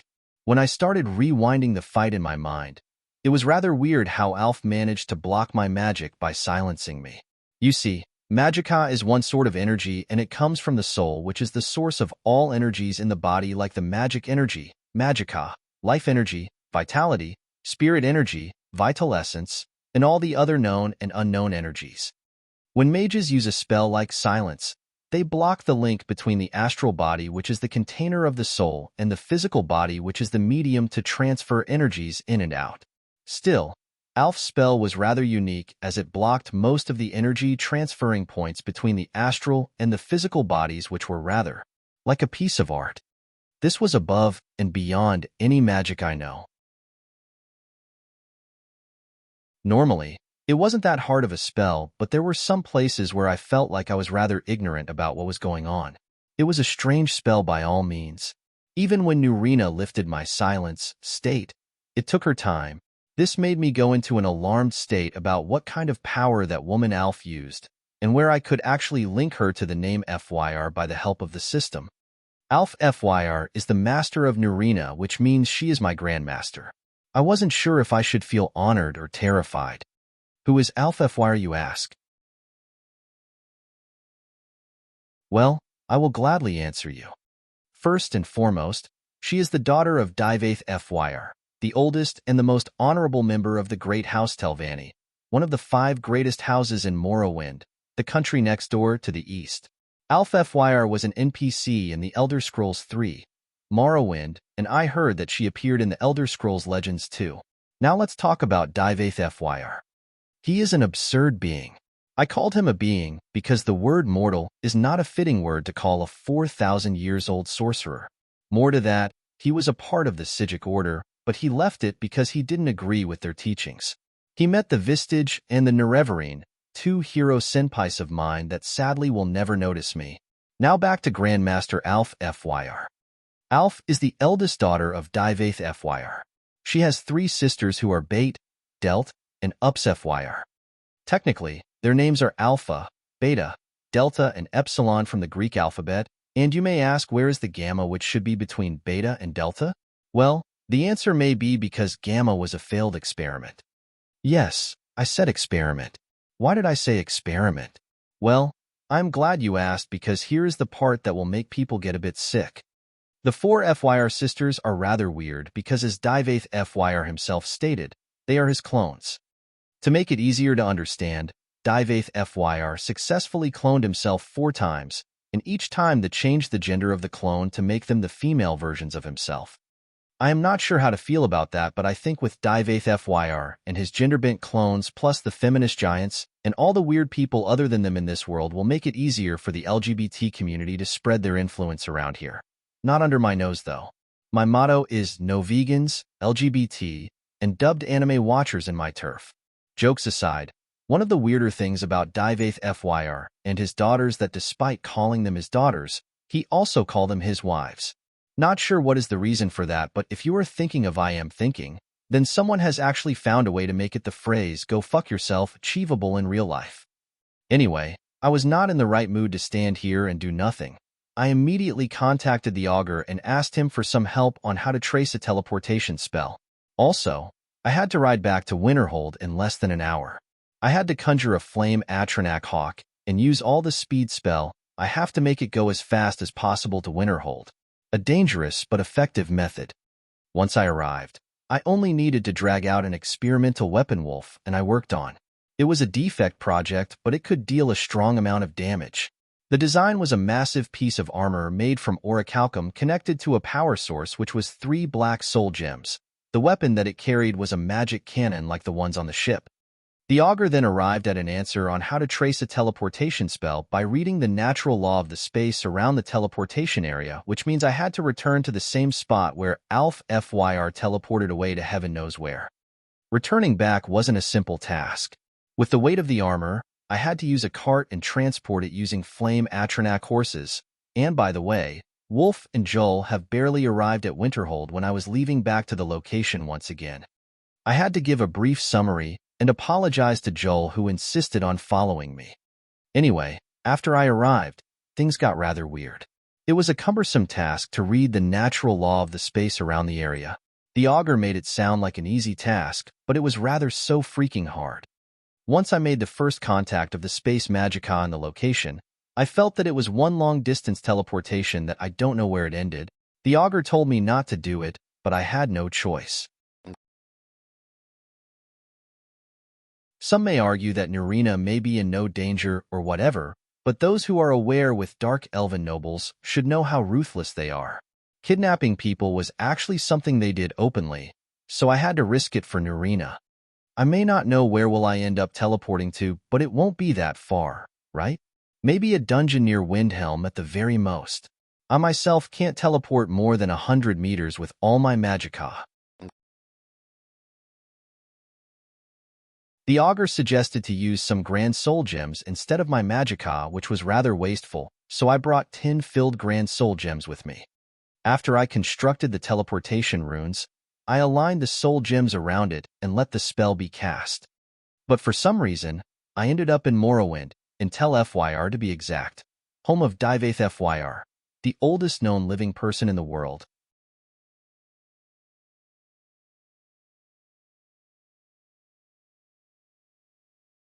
Chapter 169, A Small Challenge, 1. A trip to Morrowind was certainly unexpected. Jon was greatly taken aback, but he didn't let the surprise ruin his sense of adventure. How usual was it for someone to blink their eyes, and in the next second they find themselves halfway across the continent? Even though it was mysterious and all, he still insisted to see the outside of Tel FYR. This is the Hall of FYR, and down there is the Onyx Hall. You can only access here through the levitation spell, but I guess teleportation can be counted as a access. Alf explained the whole place in a few words with annoyance. Oh, so this is in the Hall of FYR. How amazing. But to think one of the legendary FYR sisters is my Grandmaster. I am not sure what is more amazing around here. The sparkling in Jon's eyes was increasing by every realization he comes across. Nurina, your disciple is glowing? Yes, he is always like that when there is a new thing to discover. How could a gloomy kid like you bring up a glowing kid like him? It depends on the teacher. Someone like you wouldn't understand. Nurina replied coldly at Alf, who snorted in disdain. Can I see the place? Jon asked. Don't climb any higher level than this. Beyond this room is Lord Divath's personal area. Alf gave Jon a warning before he gets out. Wait, Great Grandmaster Divath FYR is here? Yes, he gave me some candy. Nurina replied with a smile. I told you it is 100-years-old thing. While the two dark elves started arguing, Jon wandered off to see the rest of the place. So, what do you think? He is a brat with a good talent indeed. His path in magic may be smooth because his innate hero ability, but he has more to that, as you said. Fufu. I am glad you noticed. I raised him too. Shut up, dear. I am talking about the formation on the armor he came with. Formation? Didn't you know? He made a runic circle using a magical conductive material. I didn't know where he got the idea from, but it is something that is a secret technique between the magic craftsmen. You were talking about these wires coming out from that armor? Yes, it is not bad, but he didn't put any effort to protect them. Maybe because the product wasn't complete yet. Nurina started explaining the situation of Jon's inventions and the weird creativities he comes up with. She also explained the situation about Winterhold and how Jon became the king of the turf. For a hero, he is acting more like a scoundrel, even though he is doing some good deeds here and there. Nurina said. Was the other heroes like that? Not sure.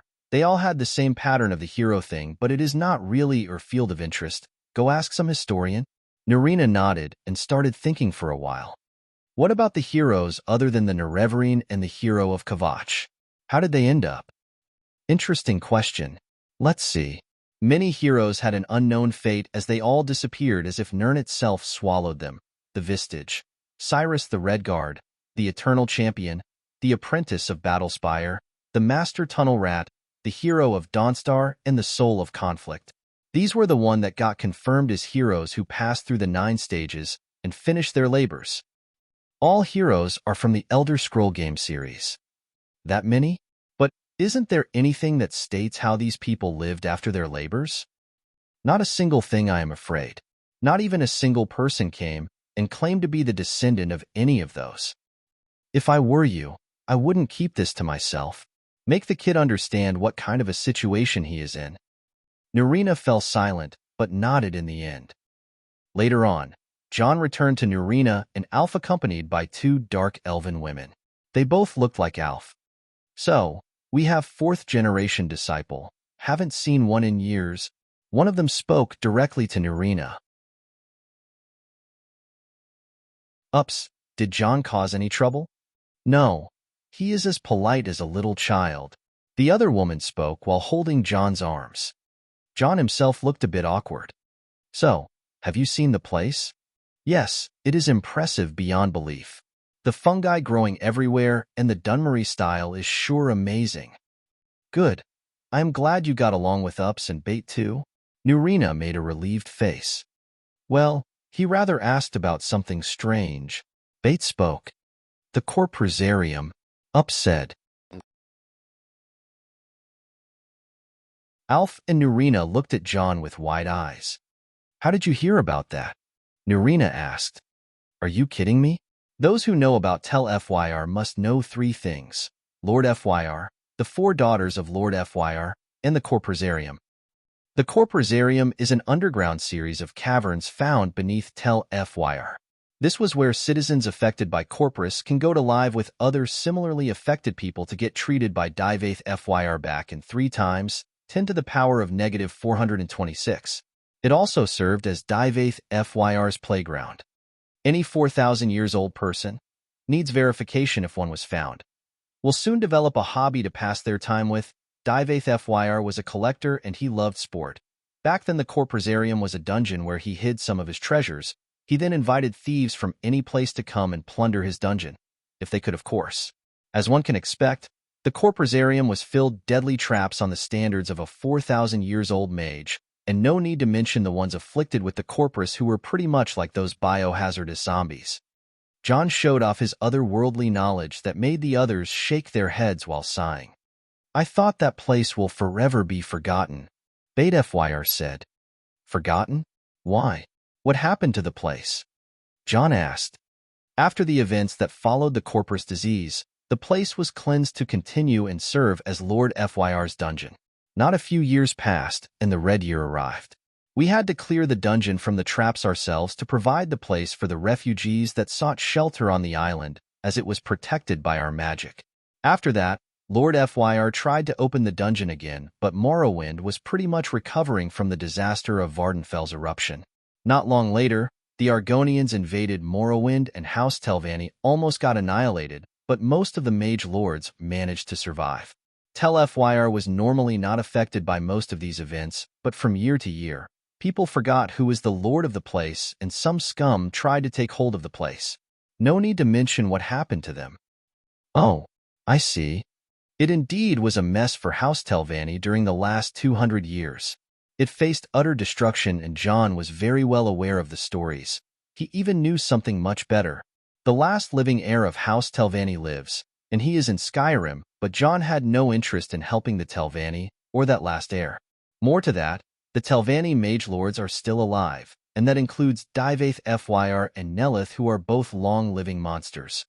Jon started talking with the Fyr sister and showed them a lot of respect as one of them was his grandmaster, and the others were people on par with her. So, I have a question. He looked at Alf and she nodded. Back when you ambushed us, you used to silence, spell to prevent me from using the Thursday. Question is, how on Nurn can the connection between the astral form and the physical form be severed to this extent without killing me? Alf nodded. Good question. I am surprised that you noticed. Well, the answer is simple and quite boring. From the beginning, I knew which positions should I strike to cut the link that transfers the vital essence in and out of your astral body. Jon was surprised by the daring answer. Is Grandmaster trying to say that you have studied these positions that connect the physical and the astral bodies in the living mortals? Yes, they were an interesting subject. Did you try to study them? Yes, I tried hard. Up until now, I only found 10 of them and only 4 are related to the magic energy, while the rest were related to the life energy and some other form of energy I am not aware of. Not bad, but that's still too far from the actual number. Alf waved her hand, and a book flew out of one shelf and clashed at Jon's chest. Study this. Jon held the book and opened the first page. It gave him that same feeling when Nurina gave Jon spell tomes for the first time. What is that about? Nurina asked Alf. It is a book that talks about a network of channels in the body through which heaven and earth energies flows. Just like blood vessels, but for energies instead of blood. Nurina nodded while learning new things herself. For a talented mage, she was never concerned with the training of her energy as it grew stronger with age and skill, unlike Jon who had fetish on training anything that can be trained.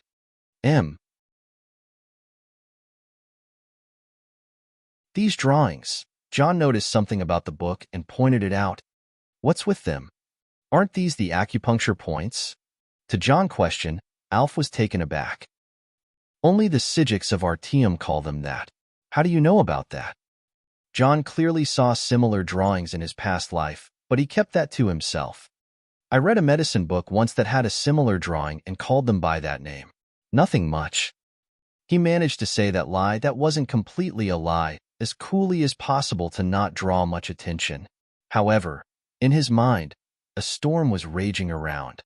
Words like spiritual roots, spirit core, spirit vessels, 8 extraordinary channels, 12 principal channels, the acupoints that connected them. Damn, this book is a treasure in my hands. This is like putting 2 jet engines on a dragon. His expressions were mixing between smiles and wonder and twitching from time to time. Yes, he is as creepy as us, Fyr said and giggled over the fact. Unlike Alf, who was mostly cold and not caring, Ups was kind and easygoing. Bait, however, seemed to be cunning and crafty. Say, Jon, would you like to go into the corporisarium and try your luck? Bait suggested in a low tone. Huh. Everyone in the room was taken aback. Can I? Jon asked and almost jumped up. No, it is dangerous. Nurina stood up.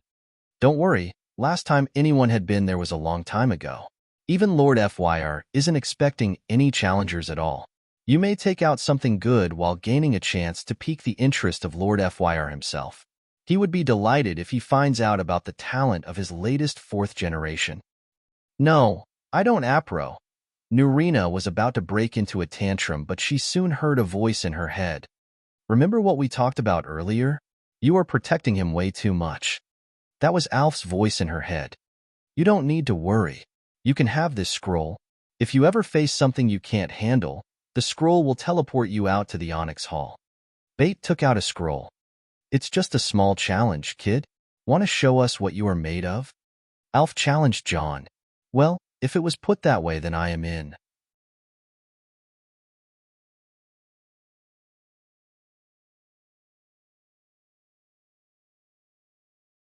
Chapter 170. A Small Challenge 2. Before I go into the dungeon, I asked the Grandmaster Alf about the place and its layout. I wasn't told much, but it seems the place wasn't being maintained anyway. When I asked about the corpus victims that were quarantined in the corporisarium, I learned that those who were impossible to be cured were all put to a merciful death.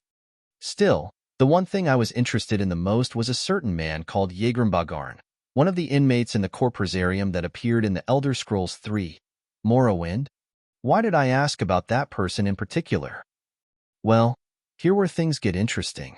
Yegrim Bagarn is the last known living Dwemer. He was a good friend of Divaith Fyr, and a very powerful and ancient mage who oversees the Corporisarium. He was sick and his body got bloated from the effects of Corpus disease, so he could only move around with the help of a modified Centurion spider's lower half. He wasn't only the last known dwarf, he is also the author of a famous book called Tamrielic Lore, and before the disappearance of the dwarves, Bagarn was a master crafter in the service of the chief tonal architect, Lord Kagranak, the one that is most likely to be the main responsible for the disappearance of his own race. Yegrim Bagarn https://ibb co/h7p0m7c. The reason why Yegrim Bagarn survived the fate of the dwarves was that he was on a trip to an outer realm from Nurn when the accident happened, and when he returned, he was all alone. This is one of the most heartbreaking stories, as for when he returned and started looking for his people, he only got the corpus instead and lived in a prison-like body, as he stated. When I asked the Fyr sisters about him, I was received with surprised faces, as it seemed that the matter about him was kept a bit of a private matter in this household, but I learned later on that Lord Divaith Fyr had taken Yegrim Bagarn to an outer realm for the sake of healing and researching the disappearance of the dwarves. Lord Fyr didn't say anything about Yegrim to his daughters, as he seemed to be a person who values the privacy of his friends. Or rather, as an author of a fanfiction, I don't want to delve into some parts of the lore that I can't really research or explain. I hope the running and coming game series give us some proper answers in the future. As I took my safety measures, I readied myself to enter the Corporisarium. The entrance was just like how it was before in Morrowind, the game, just in deepest part of the Onyx Hall. Bate unsealed the door for me and went to inform Lord Fyr that the dungeon was being challenged by a fourth-generation disciple. She was sure he would be pleased and watch from his place. It was his hobby to watch people challenge his dungeon after all. I, on the other hand, got a bit nervous after learning that he would be watching. I had to do my bestest under his watchful eyes. But as Catatusker, I had a lot of pride in my skills as a thief. I know some people in Rift Inn who will haunt me if I showed a mediocre performance. With all that in mind, I took a strong breath and passed through the door. The Corporisarium, a massive series of caverns undertale Fyr. The place was dark and was very damp. It seems some parts of the caves have been heavily damaged due to the events of the Red Year around 200 years ago, but it was all still in a good shape. Jon can go all out if he met any enemy without worrying about the structure above. The first thing that came to view was the large cave tunnel that had a crazy number of roots coming from above. Jon just took a few steps in, and one of these roots suddenly attacked him. Calmly, Jon shaped his hand as a blade and used a weaker version of Thunder Cookie to retaliate at the rude root. Turned out it was not a root, but some sort of snake that liked to blend in with the roots to catch skeevers and rats. Jon examined the rude snake and judged it as some sort of a creature that is native to Morrowind, which he didn't know much about as its scales felt like it was made of bone. The world is big. Jon threw the dead snake with no interest and spread his detection magic through every dangling root or anything that may be of threat. Sure enough, that wasn't the only snake, and it seemed to be that there is quite a lot of company here. Jon only needed to point his hand forward and shoot a series of lightning strikes which were being cast as fast as some machine gun shots. Soon after, some of the small pests around were burst into a nasty goo by the lightning, and the others realized Jon as a threat that can't be dealt with and escaped right away. Jon was acting as cool and dignified as possible in case he was being watched by some magical mine or anything. After he advanced forward while being wary of every step and every shadow, Jon felt some weird movements from the ground around him and halted his steps. He was still standing on his place on his toes when a strange hand came from the ground and tried to catch him. Jon nimbly jumped back and unleashed green madness aura to force the creature out. Strange enough, the creature wasn't affected by Jon's aura and moved in its own pace until it stood on the ground ahead of Jon. An ash spawn? What is one of those doing here? Jon recognized the creature right away as it was not from Morrowind, the game, but it was rather from Skyrim, the game, which he was rather more familiar with. It was introduced in the DLC expansion Dragonborn as humanoid creatures that looked like as if been made from earth or rather ash. It also had red eyes and veins all over its body. This was rather a unique ash creature as it appeared after the eruption of the Red Mountain Vardenfell and was only seen in Solstheim. Jon got confused for a second because there was no news about it being in Morrowind, but he decided to go with the kill now ask later strategy. The ash spawn was a flame-based creature, so it used it to attack and had immunity to it, so Jon was still mainly using lightning attacks. The creature was tough and resilient, as it may contain minerals in its body, so taking it down was a headache with normal means. Jon used lightning attacks to disintegrate the joints of its body and ban it from moving or attacking with magic. Soon after, he finished clearing the place after killing a few of the ash spawns. He kept looking around the area and realized that there were strange stones hidden in the walls and the floor. He carefully dug out one and was immediately understood what is going on. Heart stones? So that is the reason. The heart stones are a mineral only found in Solstheim 2. It carried some similar features to the ash spawns, like having the same origin, which was the Red Mountain, and the same looks as it was a stone with a hint of red glow all over it. So this is another one of Lord Fyr's trap. I see. He brought heart stones from Solstheim and planted them here, and provided ash from the surroundings to create ash spawns. How cunning. If someone other than me who stupidly charged at the ash spawns with their resilient bodies, or used flame magic at them, it wouldn't have ended well for them. There were indeed a lot of traps in the area, but it was easy to go past them if the person was on high alert, knowledgeable, and resourceful. I cleared another ash spawn trap, then decided to use the spell that I later learned, the levitation spell. The reason why I didn't want to learn that spell was that how slow it is, and it was actually very banned around the Empire. The Imperial Legion considered it a very dangerous spell as it was not that hard to master. A nation like Morrowind gained its independence from the Empire by creating a legion of flying soldiers and obliterated the Imperial Legion. For that reason, a law like the Levitation Act was made as humans themselves weren't that great at using levitation magic. I also didn't want anyone to learn that I used that spell, even though I can use the Flame Atronach Hawk spell.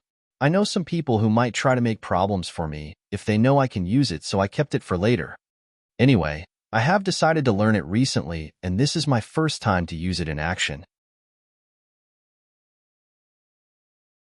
It consumed a lot of magicka for sure, but I wasn't disadvantaged at all. I rose up in the air to avoid all the traps on the ground and eliminate traps without effort.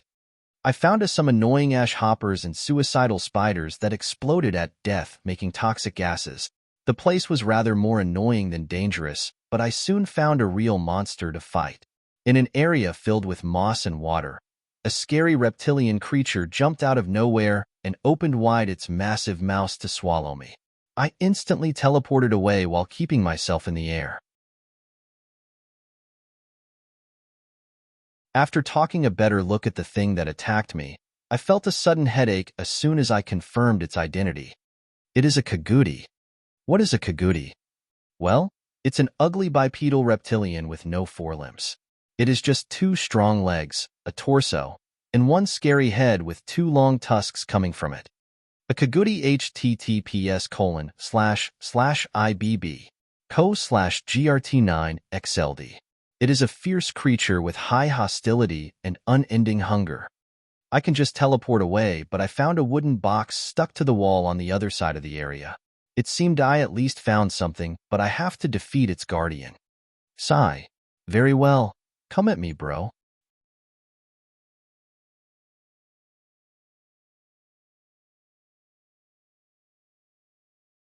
Chapter 171. A Small Challenge Gone Big. Nurina's POV. We were waiting for Jon outside the entrance of the Corporisarium. He went in there an hour ago, and it seemed that there is no problem so far. I don't know how exactly did he find out about the Corporisarium and all this knowledge about the Magecrafter Jägrimbagarn, but it clearly had to do with his past life thing. To tell the truth, I wouldn't have believed it even if Jon tried to prove it before, but to think it was all true and his soul lived once in a faraway realm. From what he mentioned, that world is knowledgeable about ours, and they view the chronicles of the Nerevarine and the other heroes as tales of legends. And so, By using those memories of a past life, he had a great advantage in many things. Maybe it is the case with all the heroes. They get this push from the world to be the best versions of themselves, relying on whatever the world can provide. Still, Jon is a boy. He even died at a young age in his past life. He still isn't mature enough and makes me worry all the time. Stop sighing already. Being a mother is this boring? Alf was as indifferent as ever towards my worry about the boy. It gets on my nerve, but I don't blame her. Being the firstborn clone to an ancient mage is tough, and she had to face it all alone at first, unlike the sisters that came after her. This was part of the reason she is not so open to people. She, who is my master, is a very stern and strict teacher. She is also known to be the smartest and the strongest of the sisters, as she was the one to receive the education personally from Grandmaster Fyr. Even though we hated each other at first, I chose to be her student to prove myself against her.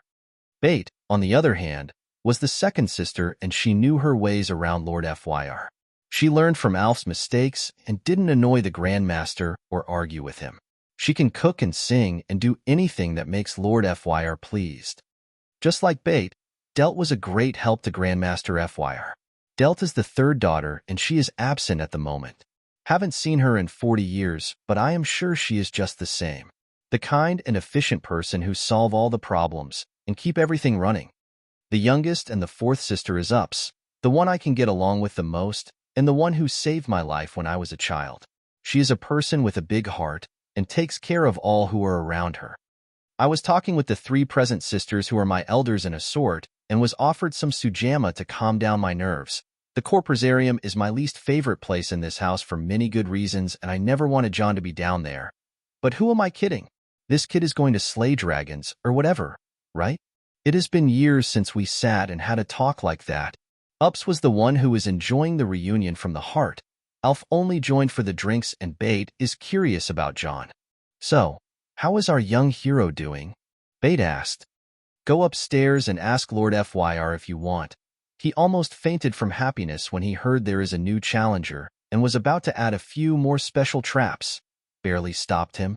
Ups said something that made me go pale for a second. Well, this is my first time having a fourth-generation disciple from my line. I wouldn't want the boy to die that quickly, Alf said. TSK, how poisonous can you be, old hag? I said, and was about to clash head-to-head with her. Now, let's enjoy this and wait for Delt, and also we can hear about Jon. I want to ask some questions too. Bait stopped said to keep me and Alf from fighting. I took the chance to show off how awesome Jon is. I also included Alina to show off how talented the kids I bring up can be. I am the only third-generation disciple from the line of Divaith Fyr's daughters, so having two talented fourth-generation like Jon and Alina was something I can brag about day long. Speaking of which, aren't there other fourth generations other than Jon and Alina? I asked about something that came to my mind. Yes, there is. Drela and Davil has established a magic school in High Rock and had some apprentices who are masters since long time ago. There should be fourth and even fifth generations by now. Up said, Drela and Davil is one of the greatest mages in the world and a known figure in the mage societies. She is Lord Fyr's brightest disciple, and she is a really old archwizard. From ESO, Delt wanted to take an apprentice once, but she couldn't stand how dumb people can be and gave up too early. Oh, speaking of the devil. As Alf said that, the space around us distorted, and another dumbair female appeared in the room. You three lazy bums, didn't I say I would need a hot tub as soon as I teleport in? Nurina? Delt, who just teleported in the Onyx Hall, started cursing around. She seemed to be covered in some sort of a sticky substance. Long time, Delt, I said. Delt and I are always on the same page, and right away I conjured a hot water tub for her. Always the efficient one. I always knew you would be a great mother one day. Delt praised me like she always did. KSK, you are the one who ruined her with all these motherly legends you tell her. And Alf was not happy about it as always. The story about me and Delt is a bit interesting when it comes to our relationship. Ever since my birth mother passed away during the events of the Red Year, Delt took the role of being a motherly figure to me, as she herself was curious about the role and always wanted to know more about being and having a mother. Alf was mostly displeased about it because the mother and daughter play Delt and I were in, and she always claimed that Delt was hindering my studies. To conclude it, my relationship with the FYR sisters is unique. Alf was my childhood bully and later my master. Bait was the person I learned womanly things from. Delt was the motherly figure, and Ups was the first person I had a crush on. Later on, I learned that Lord FYR let me live in his tower and be the responsibility of the 4 daughters for the sake of making them come together and share a common interest. It was an experimental idea in the end, and I was a bit offended at first, but I owed them a lot, so I didn't really try to think about it in the end. Delt joined the meeting, and Ups started telling her about what happened until the part when Jon entered the dungeon. He did what? Delt freaked out all of a sudden. Wait, what's wrong? He can't be in the dungeon. Not now. The place, it is not safe. Delt said in a tone that made me worried. It's okay. The kid can handle it anyway. Bait tried to assure her. No, you don't understand. There is something in the dungeon. I found it a few days ago and was planning to clear it by the night. Delt was a bit panicked when she tried to explain it. It seemed that some elites and Kagutis has found a way into the dungeon by the old cave on the Azura coast and colonized a swampy part of it. It is not a problem for Jon, let alone an elite. A Kaguti will be a good challenge. I said as I didn't think it would be much of a challenge. I am not talking about a normal Kaguti here. There is an alpha bull Kaguti, and it is the mating season.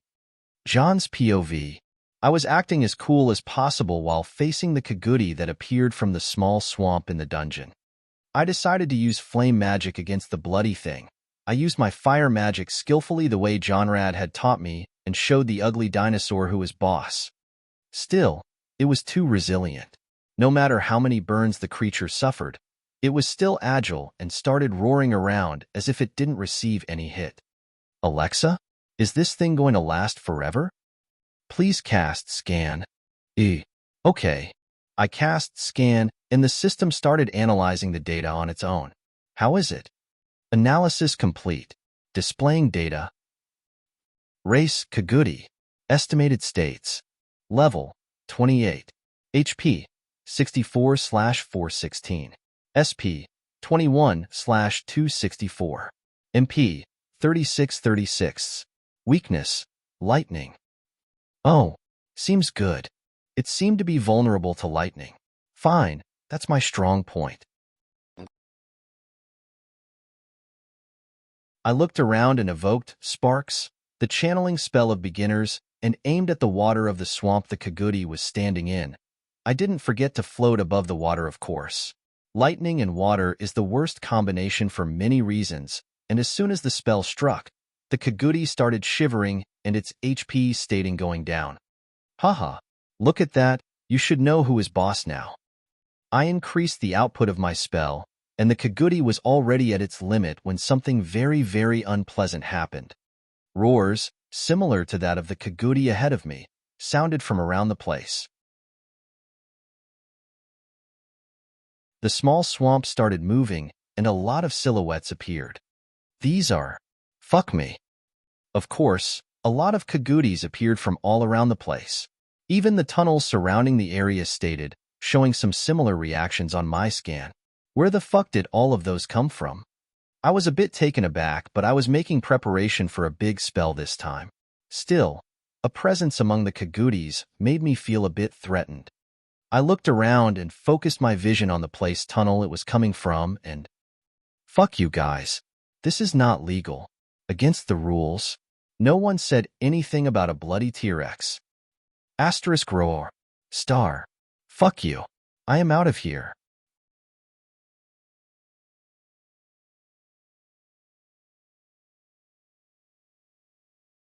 Chapter 172. Jon vs. the Kardashians. 'Cause why not? This is against the rules. No one said anything about a bloody T-Rex. Asterisk roar. Star. I just saw a very unpleasant thing. Apart from the tins of the Kagutis that appeared after I recklessly electrocuted the water, a very big Kaguti with red scales and glowing eyes came from one tunnel and roared at me. The large Kagudi was almost 5 meters big, which is 2 times larger than the average Kagudi. One can compare it to a T-Rex because of the size, its mean-looking head and its sharp fangs and big tusks. Alexa, what is that? Race, Bull Kagudi. Estimated states. Level, 50. HP, 880. SP, 632. MP, 40. Weakness, lightning. Fuck you. I am out of here. The best option right now is to run. I turned around and just like that, I started running with my all. What about the chest in the wall, you ask? Well, I think my life is more important right now. Even though I was surrounded, it was easy to break free with my speed. The idea of facing all that number myself is not that appealing at the moment. I picked a tunnel that seemed to be empty and started running. Of course, my new Kagudi friends wouldn't want to part from me too soon and started giving a chase. Quar. Roar. Fa. The damn things made all kinds of noise when they ran. The scariest thing was the bull Kagudi that broke all the lines and started chasing me ahead of its pack vigorously. Go away. Row awayer. No, I am not food, you dumb idiot. Star. Rower. I said not food, damn it. Fine. Take this. The bull Kagudi was drooling and roaring while it was running and annoyed oblivion out of me. The only way to retaliate to it is by laying traps. And what better trap than the lightning rune? I started carpeting the way behind me with a lot of lightning rune marks appeared with a glow behind me. Once the bull Kagudi stepped on one of them, lightning exploded from the rune with a strong sound. But it was still okay and not even scratched. Damn, what is wrong with that thing? I only had to run and spam runes everywhere from this point on. Luckily, the other Kagudis weren't as resilient as the big one, so they got affected by the magic. It wasn't much longer until I started running out of escape routes and really was considering using the scroll that teleports me out of the dungeon, but I would be very ashamed if something like that happened. It was then when the system gave me a thin glimpse of hope. Analysis detected a weakness. Fuck yeah. Show me, show me, show me. All Kagudi creatures possess a bad eyesight, especially in dark spaces. They mostly rely on their keen hearing sense and their ability of vocal communication. Bad eyesight? A keen sense of hearing. I see. With that in mind, I think I can already deal with whatever that is. Jon was running out options, but it was time to get serious. Alexa, play me some music. Jon gave the order as he started casting Magisterio orbs all over the place, and it was all linked to the system. Confirmed. Bitch lasagna. PewDiePie. Hell yeah. Let's jump into this. The Magisterio orbs started playing the song as hard as it could, and Jon observed the changes happening in the surroundings. Sure enough, the Kagudis started running into the walls. Jon laughed and cast Muffle on himself, then started going the other way, but he suddenly saw 2 glowing red eyes glaring at him. Alexa, that last thing you discovered, is it applied on the bull Kagudi too? Negative. Fuck you. Asterisk Ruahar. Star. Not you shit. The bull Kagudi seemed to have no problems with its eyesight. Jon realized the fact, but the bull Kagudi started attacking. Swoosh chomp. The bull Kagudi attacked Jon with a swing of its large tusks and then tried to bite Jon, who evaded skillfully. Jon managed to jump away and released his aura and cast Energize and Hasten on himself. His speed reached its peak, and the true clash between the bull Kagudi and Jon began. Jon chose to widen the battle area to fight with ease, but the tunnel he was in was filled with Kagudis that were chasing the stereo orbs. Jon thought of something funny and manipulated the orbs towards the bull Kagudi. The orbs wouldn't work against such a creature, but when it was about to charge at Jon, what faced its charge was its kin.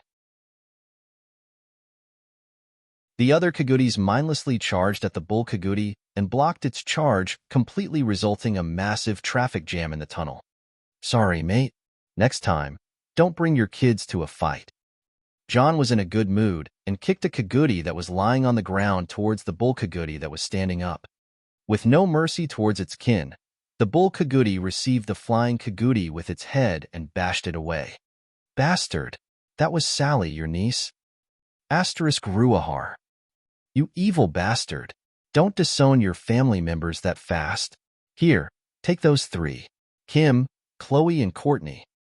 Jon kicked 3 more Kagutis towards the bull Kaguti. Asterisk roar. Star. The bull Kaguti was annoyed and roared, then headbutt Chloe and Courtney away, then hit Kim with its tail back at Jon. Damn, you are learning. But Jon was surprised when Kim was kicked back at him, but he performed a matrix dodge and Kim flew over him. Can you do this? Huh, I don't think so. During the matrix dodge, the bull Kaguti took the chance when Jon wasn't watching and charged at him. Jon realized it, but it wasn't too late. He didn't even run to the side, but charged head-on and slid on the ground, bypassing the bull Kaguti by going from between its large legs. Jon, who was sliding and the scene was moving in slow motion, saw something above him that made him cringe hard to the point that he missed the time to jump away. Still, he managed to roll away and stood up, trying to possess what he saw. Damn, you are not a man, you bastard? I thought you were the alpha male of this pack. Asterisk roar. Star. Alexa, what is going on here? Kaguti usually live alone or in small groups. They gather in larger groups only for mating seasons. At these times, the females can be observed as the dominant sex. They might even sometimes attack the males. Jon couldn't help but cringe. This world needs to be burnt to hell before any feminist arrives. Sigh. Fine, from now on, I'll call you Caitlin. Caitlin didn't seem to be happy about the name and charged at Jon once again. Asterisk huff huff asterisk. How long has it been? Jon said as he was huffing and facing Caitlin, who didn't look well either. 1 hour 12 minutes and 33 seconds. Damn, this thing is insane. Jon was battling the bull Kaguti for the past hour and 12 minutes, and both started to get tired and bored. The system stated that the Kaguti were weak to lightning magic, so Jon did his best to fight that thing with lightning, but it still was a bit hard to penetrate all the thick scales of that creature. Jon checked the states of Caitlin, and it seemed that the damn thing was really having a hard time keeping up, but the problem was its stamina regeneration that was really exceptional. Luckily, with time and a lot of effort, its stamina started to regenerate slower and slower. Jon checked his states too. Name, Jon. Race, human, Nord. Estimated states. Level, 35. HP, 125/390. SP, 112/310. MP, 268/954. That's it, huh? I still have some magicka to spare. Flashbang. Jon set the next cursive action and cast a spell right in front of the bull Kaguti. Once it landed, a bright, blinding light exploded with a strong and annoying sound wave. Jon has already covered his eyes and ears to avoid the spell's annoying effect. Caitlin, however, took all the damage and groaned with a roar. Hee. Sorry about that, but this is the end. Jon used the chance to cast the final spell. It would take a bit of time, but the spell was already powerful enough. Now, go to hell. Oh sure. Jon, who was about to achieve victory with his trump card spell, was astonished when he saw the bull Kaguti pull itself out of the flashbang's effect and charge madly at him. It was a desperate attack, as the bull Kaguti seemed to have been really blinded by the flashbang. Jon tried to cast his spell a bit faster, but there was no way. He tried hard to do so, but the bull Kaguti was here first. Its sharp tusks were already piercing through the air, targeting Jon's head. Fuck. The spell was interrupted, and Jon had to block the bull Kaguti with his body. He had no chance but to dismiss the spell and hold on to the 2 big tusks that were aiming at him. Asterisk roar. Star. The bull Kaguti realized it has hit something, and as its vision became clearer, it saw Jon, who was pushing against it with his body while holding its tusk. Jon's state was worsening as his interrupted spell's magicka got backfired at him, and he spat a mouthful of blood just like that. The bull Kaguti took the chance to push with all its might, but Jon was not that easy to be pushed even by a giant creature like itself. Jon's legs were stuck into the ground while it was trying to resist the bull Kaguti that was giving all its weight in the push. Asterisk Ruhar. Star. No, you won't, Caitlin. With its mouth free, Caitlin started roaring at Jon, who was right in front of its face. It had no forelimbs to attack Jon with, which made Jon very thankful, but he was being pushed back towards a dead end at an alarming rate. Asterisk roar. Star. You mouth stinks, damn it, huh? Jon had a sudden enlightenment and looked right at Caitlin. Roar one more time, please. Ruha. Fusaro da. Poochie. A massive flesh explosion happened in front of Jon and blood dyed the surrounding area. Damn. Jon couldn't believe what happened in front of him. The massive Kaguti got the unrelenting force shout through its throat, and a large part behind the neck area exploded and got separated the head from the body. Jon was just standing there and holding the mean-looking big head from the tusks and really felt uncomfortable. He threw it away and sat on his butt. This was hard. Jon didn't want to do anything anymore and just wanted to rest. From the very beginning, he didn't try to use the Thursday looking at how destructive and cheaty it is. But in the end, he had to use it in a life-or-death situation. Phew. I guess I should go back in. Asterisk roar. Star. Asterisk KWR. Star. Or not. Jon looked around him and saw 2 more Kagutis. I suppose you must be Kylie and Kindle. Asterisk roar. Star. Just give me a break. Damn it. Jon jumped up and looked around him for a place to run away. Unfortunately, it was a dead end, and the only way out is through. Some more presences started appearing on Jon's scan, and he caught a sudden headache. It seemed that there is no way but to leave the dungeon empty-handed. While he was looking around, he saw a wide enough pipe hole in the cave's wall. Sigh. I guess there is only one option. Let's jump into it.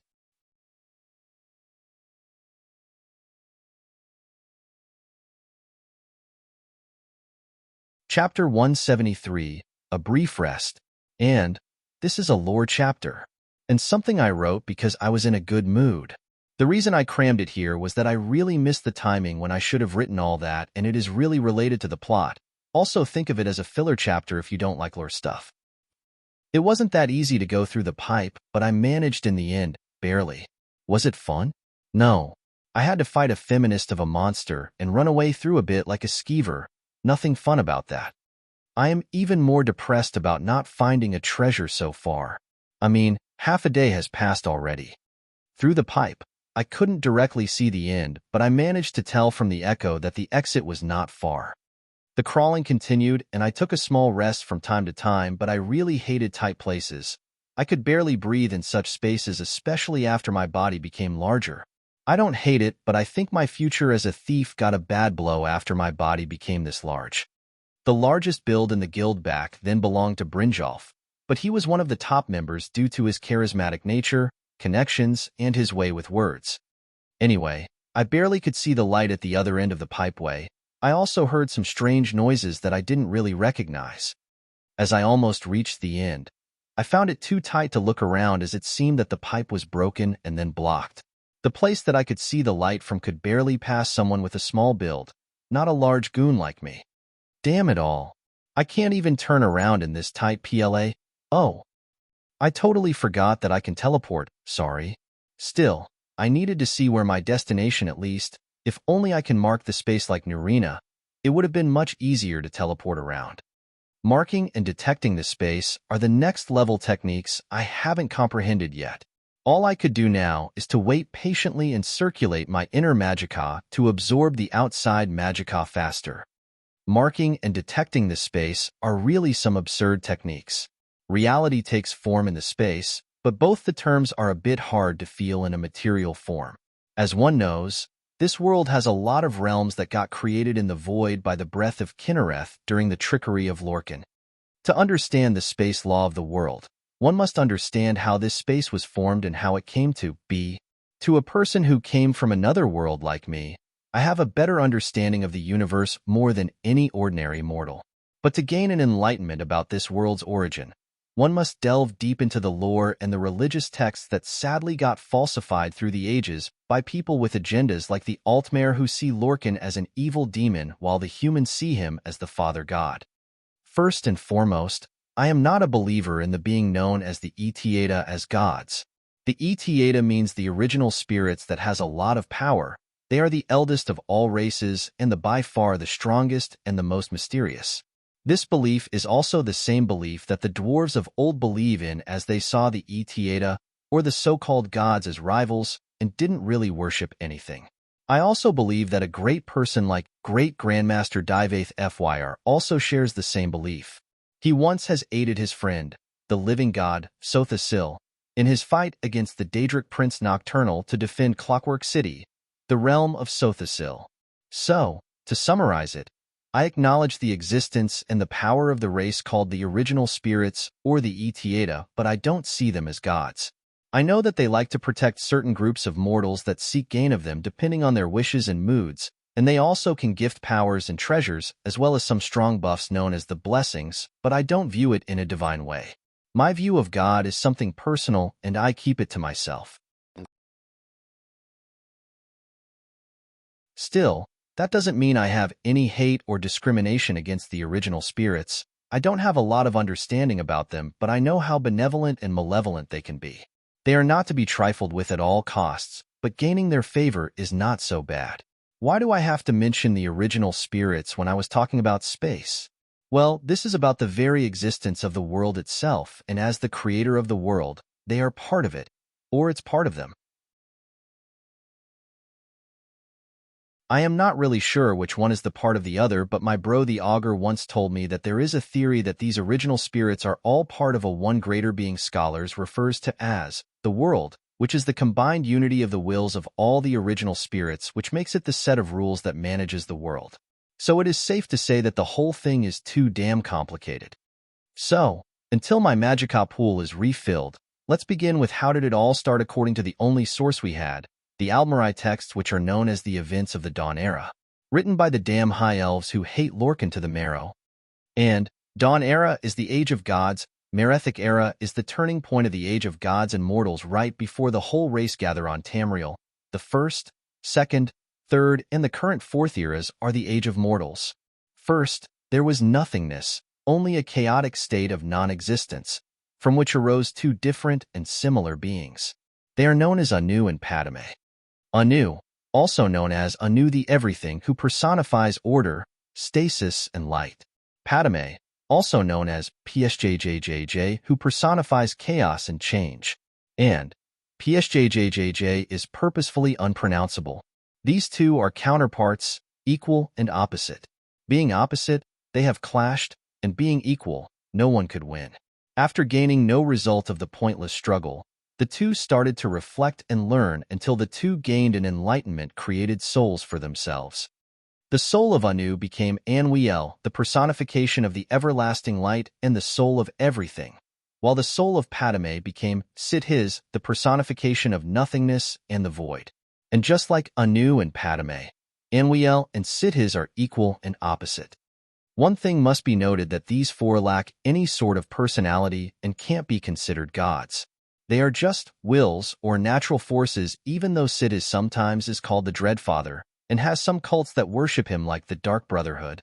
As two opposite souls, Anwiel and Sithiz reached an understanding and created something called the Orbis, which is a fancy word for the universe, to set some rules. No one can tell if the universe they created was intended to be created, but that's how things went onward. The Orbis, or the universe, was in a chaotic state of changing ever since it was created by Anwiel and Sithiz. Being the soul of chaos and Chong, Sithiz was okay with it, but Auriel, who is the opposite of Sithiz, was not. In order to reach order and status, Anwiel created Auriel, later known as Akatosh, the chief god and the dragon god of time.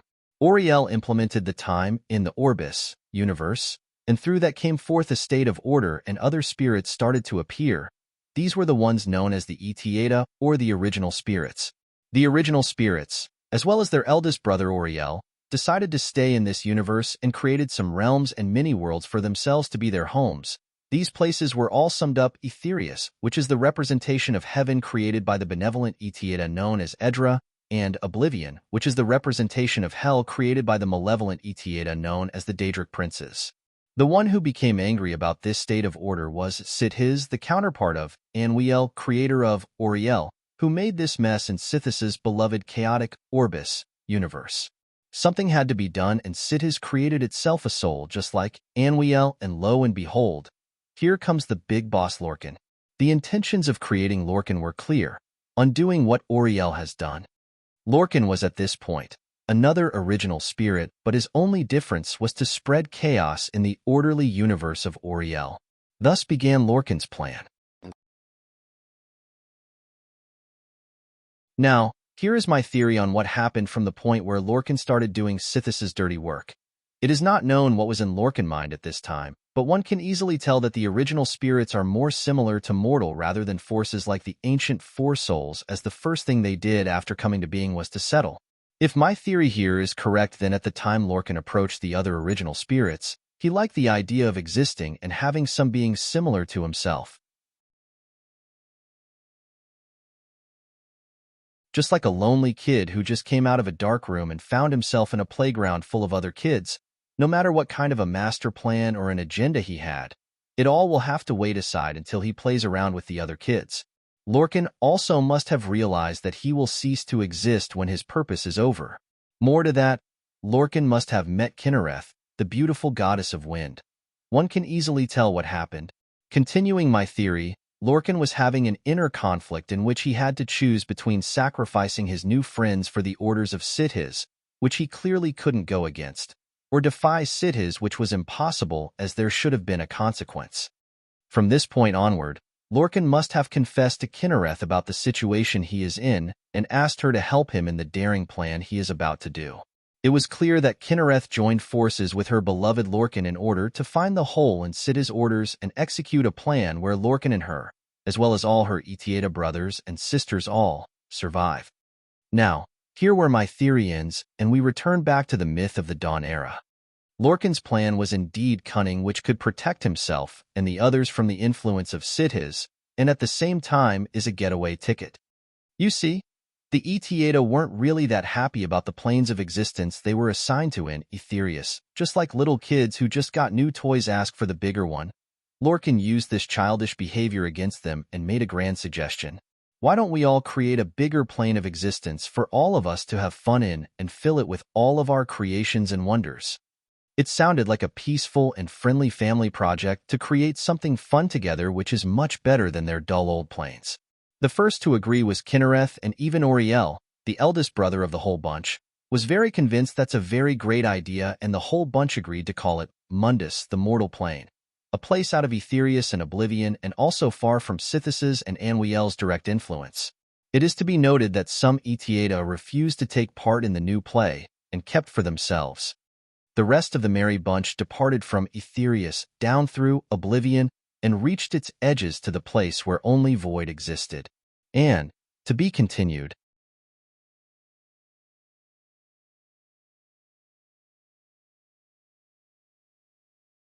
Chapter 174, Gaining Enlightenment. And, if you didn't, I suggest reading the previous chapter carefully.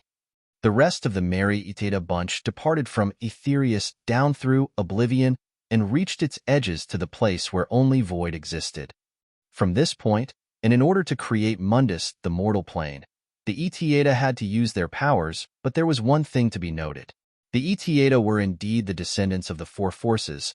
They were opposite to Lorcan, but they all, including Lorcan, were not infinite, unlike the Four Forces, which means in order to create something, they had to give up some of their powers, which means some of themselves.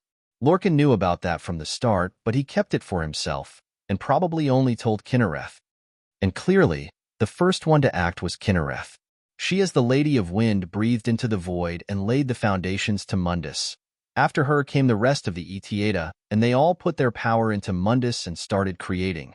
Between them were Auriel, the eldest Etiada, and Magnus, the architecture of Mundus. After creating Mundus and its center planet Nurn, the Etiada realized what has happened. Lorcan's plan was to make a cage called Mundus to imprison them in, and by it, he can both fulfill Sithis' wish and saves himself and the others, but by doing so, it was clear that the Etiada were going to lose their powers and fall from divinity. Some Etiada who still had enough power managed to use it and followed the lead of the architecture of Mundus, Magnus, and tore holes in the existence all the way through Oblivion up to Etherius. This caused the sun to appear from the place where Magnus used to escape, and also caused the stars to appear from the place where the other Etiada used to escape. This faction of Etiada came to be known as the Magna Gu, which means the children of Magnus. These sun and stars are what links the mortal world Mundus to the higher planes of Etherius, and from which Magica flows into our world. During the process of creating Mundus, the Etiada that disagreed with Lorcan's plan and remained away watched the whole thing unfold. They had their own plans and created their personal planes too in Oblivion. These Etiada later came to be known as the Daedra, or the Daedric Princes. After this point, some may think that there is one more group of Etiada left, but they are actually two, and that's how things got interesting due to the development of my theory. Now, as Magnus took most of the Etiada away and escaped, some remained. Those who remained were the ones who couldn't depart Mundus due to how much power they used or due to their weak nature, and the other group is the remaining powerful gods who cared for their weakened brothers and probably refused to leave without them. The most noted remaining powerful Etiada were Auriel, aka Akatosh, Arche, Debella, Julianos, Mara, Stender, Zenithar, Kinnereth. Lorcan was considered a traitor in the eyes of those Etiada and was to be punished. His punishment was decided in the adamantine tower that was built by Auriel in Iliac Bay. I am still not sure about Kinnereth's standing in this meeting, though. By that time, most of the remaining weakened Etiada lost their power and fell from divinity, become the first ever mortal race known as the Elnafei. The Elnafei started taking sides between Lorcan and the rest of the Etiada.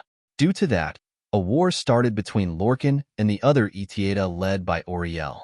During that time, the Elnafei of Auriel became the elves, and the Elnafei of Lorcan became the humans. The humans were greater in number, and Lorcan's forces pushed Auriel and his elves out of Tamriel. As Auriel retreated out of Tamriel, he found other smaller continents like Atmara and Aldmaris to regroup with the other Etiada and elves and rebuild power. Also at that time, Auriel pled Anu to return them back, but Anu refused as it has already filled their places with new Etiada, which meant that they are all stranded on Mundus. Anwiel took pity on his firstborn Auriel and decided to grant him two powerful artifacts, which are the famed bow and the shield of Auriel, to save the early elves from the hordes of men under Lorcan, and thus the elves started returning back to Tamriel seeking Lorcan's life. The two powers clashed once again and Tamriel was devastated in the fight.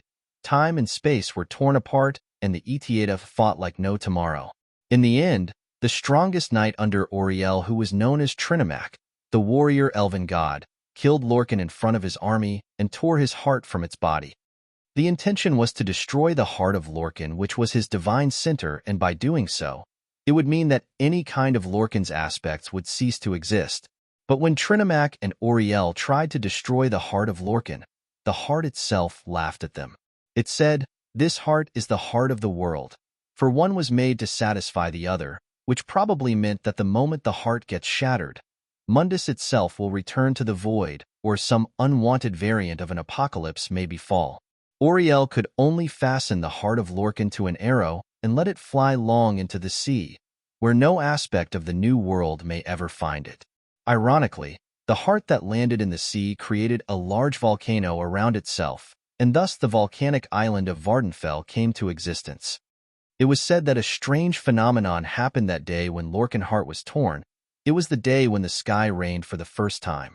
This was later understood as the tears of the sky goddess Kinnereth crying over Lorcan's demise. With that, the early Atmarans recognized the dew as Shor, the father of men that got killed by the tyranny of the Aldmer and Kine, the mother of men and the warrior widow of Shor. As the war was over, it was the time of men to retreat from Tamriel. Some went to Atmara, and some went to Yakuta, while it is rumored that some stayed under the rule of elves, but those who departed were never heard of again until a long time later. What followed after was the retreating of all the remaining 8 Etiada and the forming of their own plane in the space of Mundus around Nurn, thus becoming the planets that can be seen in the night sky, and got worshipped as the current Daethedra. Lorcan's body and divinity also did the same, thus becoming the 2 moons around Nurn known as Masser and Secunda.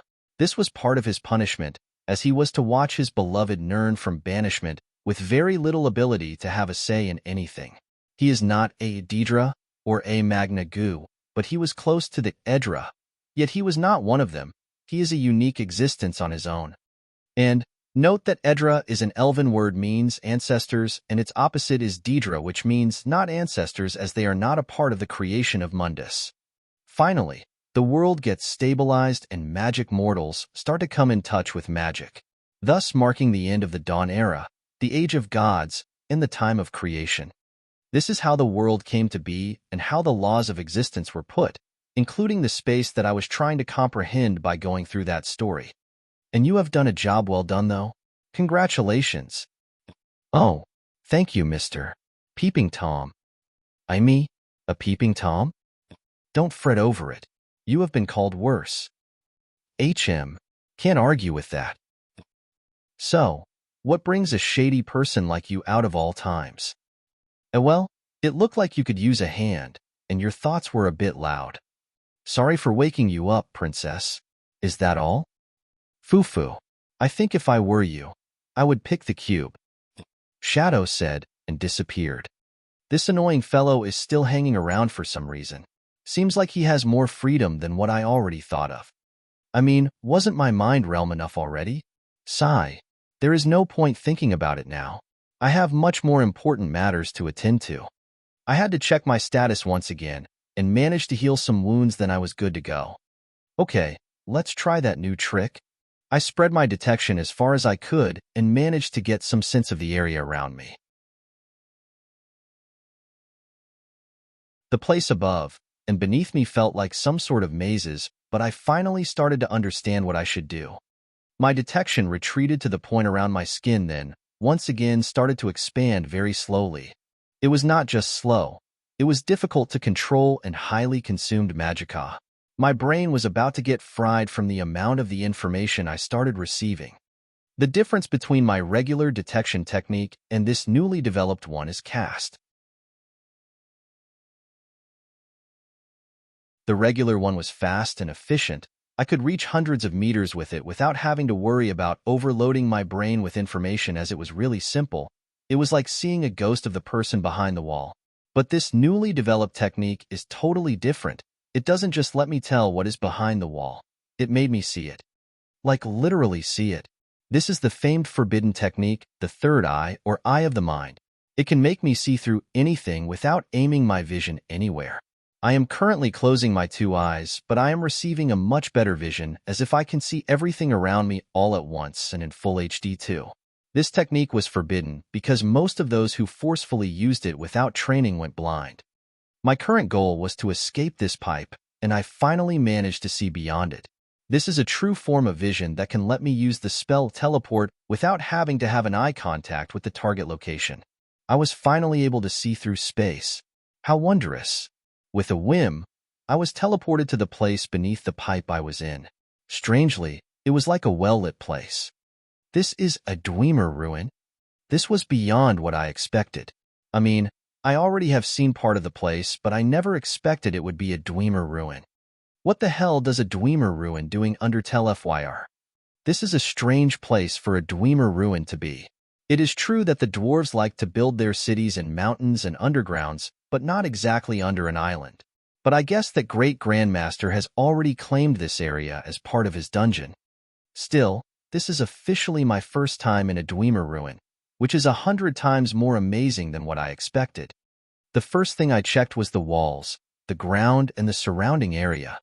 As expected, the reputation of the Dwemer stones is beyond the understanding of us normal people.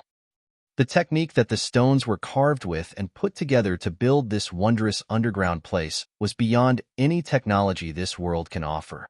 Even in my past life, such fine, well-cut stones with this strength were crazy rare, and for it to be preserved after thousands of years from the disappearance of the dwarves without maintenance is still mind-blowing. Put the stones aside, the dwarven metal in the surroundings that decorated the walls is still as shiny as ever. Not even a single sign of rust. Heavy, strong, durable, and highly compatible with magic. Everything Dwemer is associated with perfectness and brilliance.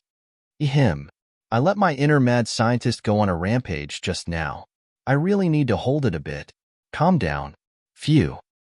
I checked the surroundings again and checked the place with lust one last time. The gray stony walls and the shining bronze-colored dwarven metal were just as sexy as a Lishka in my eyes. Damn it, stop. I am a normal person, not some freak. Oh my gosh, is that a dwarven spider worker? I realized that at that time. I was really like a girl in an empty mall during a Black Friday, and I was experiencing the climax of not knowing what to pick or do among all the amazing stuff around. So let's skip the part where I started playing with the dwarven spider worker that turned hostile until I had to immobilize it to study it later on.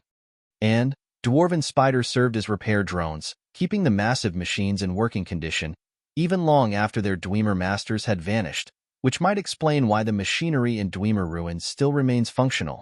A pic https://ibb co/wgjnhj7. That time, I swore to have my own dwarven ruin just like Lord Divaith Fyr. Come to think of it, wasn't that the reason why I am taking over Winterhold in the first place? Anyway, I arrived at a room at the end of the hall I was in and could feel some movements from the inside of it. From what I could see, something was being protected in that place. I guess I can finally get to work. Dragonborn Saga.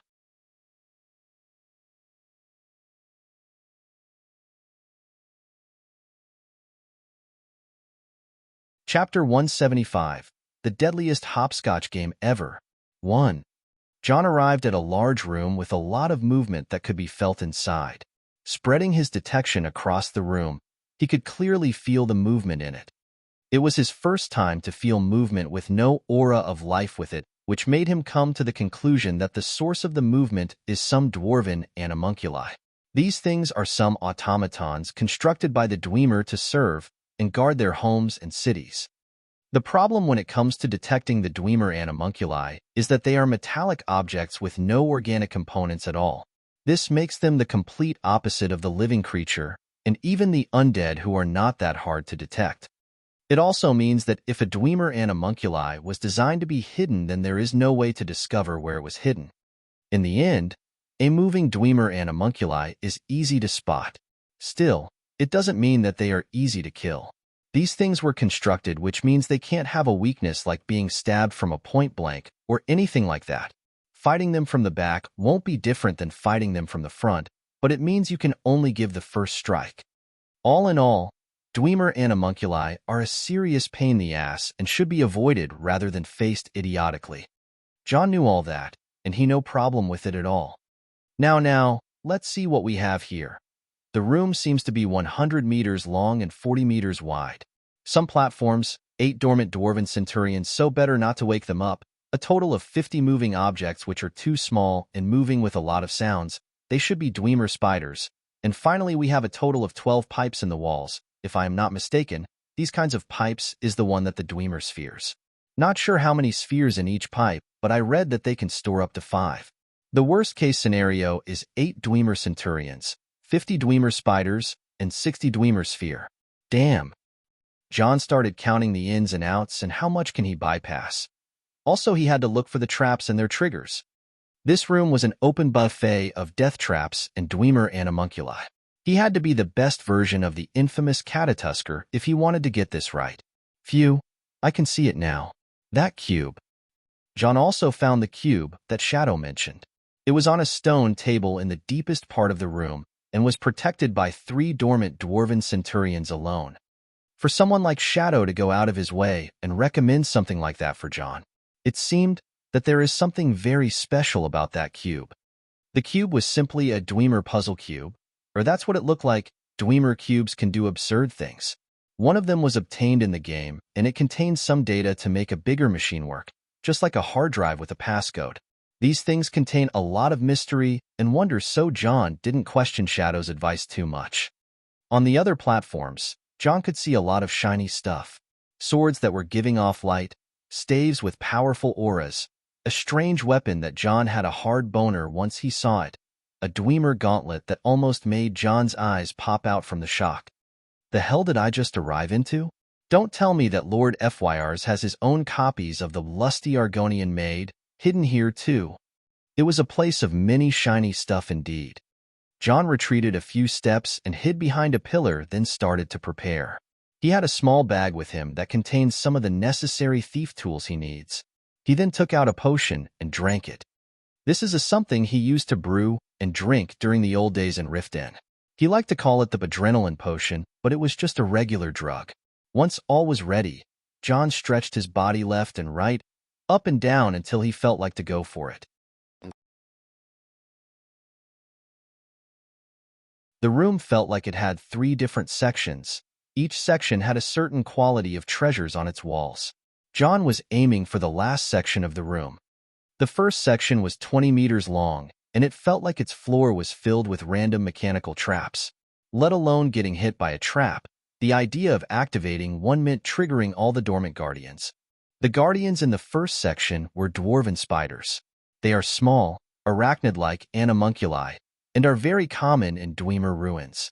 They can often be found working on rocks or other objects. They can attack intruders using blasts of lightning or by emitting poisonous gases from a bag.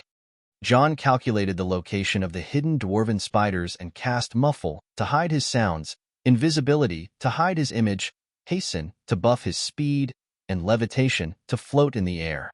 He then started to float into the room slowly. However, once he passed the door, the levitation spell was cancelled. Jon, who was mid-air, fell on his feet, but luckily, no sound came out.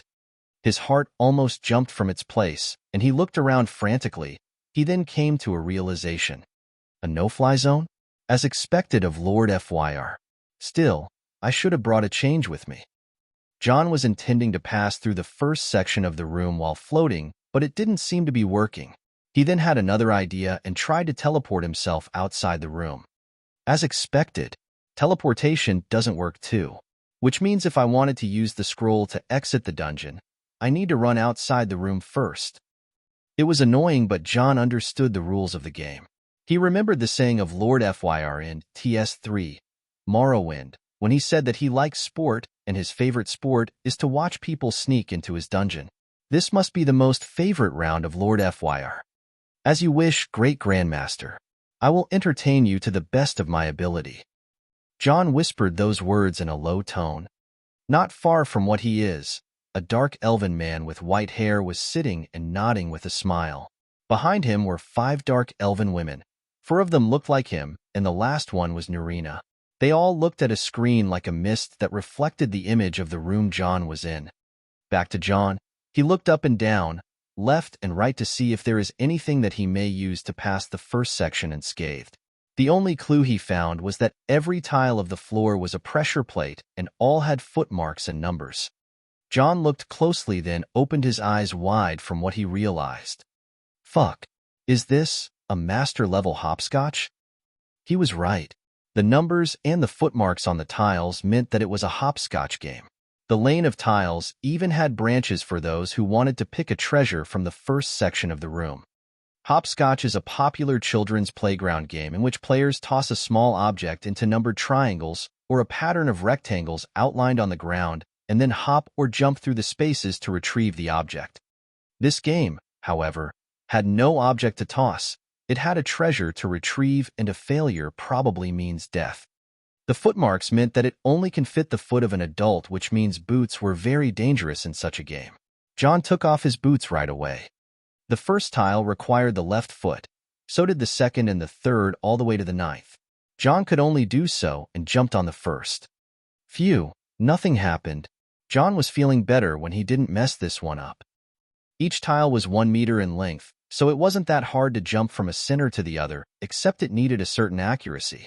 As Jon was a tall person, he wasn't really disadvantaged in this trail at all. He started hopping all the way to the 9th tile. The 10th hop was to be done on 2 tiles with 2 feet. Once Jon tired it, he almost felt that he was about to screw it up if a foot landed before the other. With all the strength that he could muster, he managed to land with the 2 feet at the same time. Fuck, a scale. The 10th tiles were connected like a scale. He had to keep the balance between the two while trying to jump to the 11th. Furak. Jon was barely keeping the balance, and his legs were trying to keep up with the scale movement until he finally jumped to the 11th tile.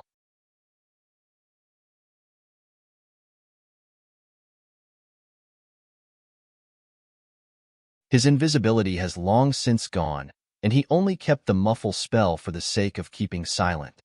After complaining for a while, he turned his face to the second section.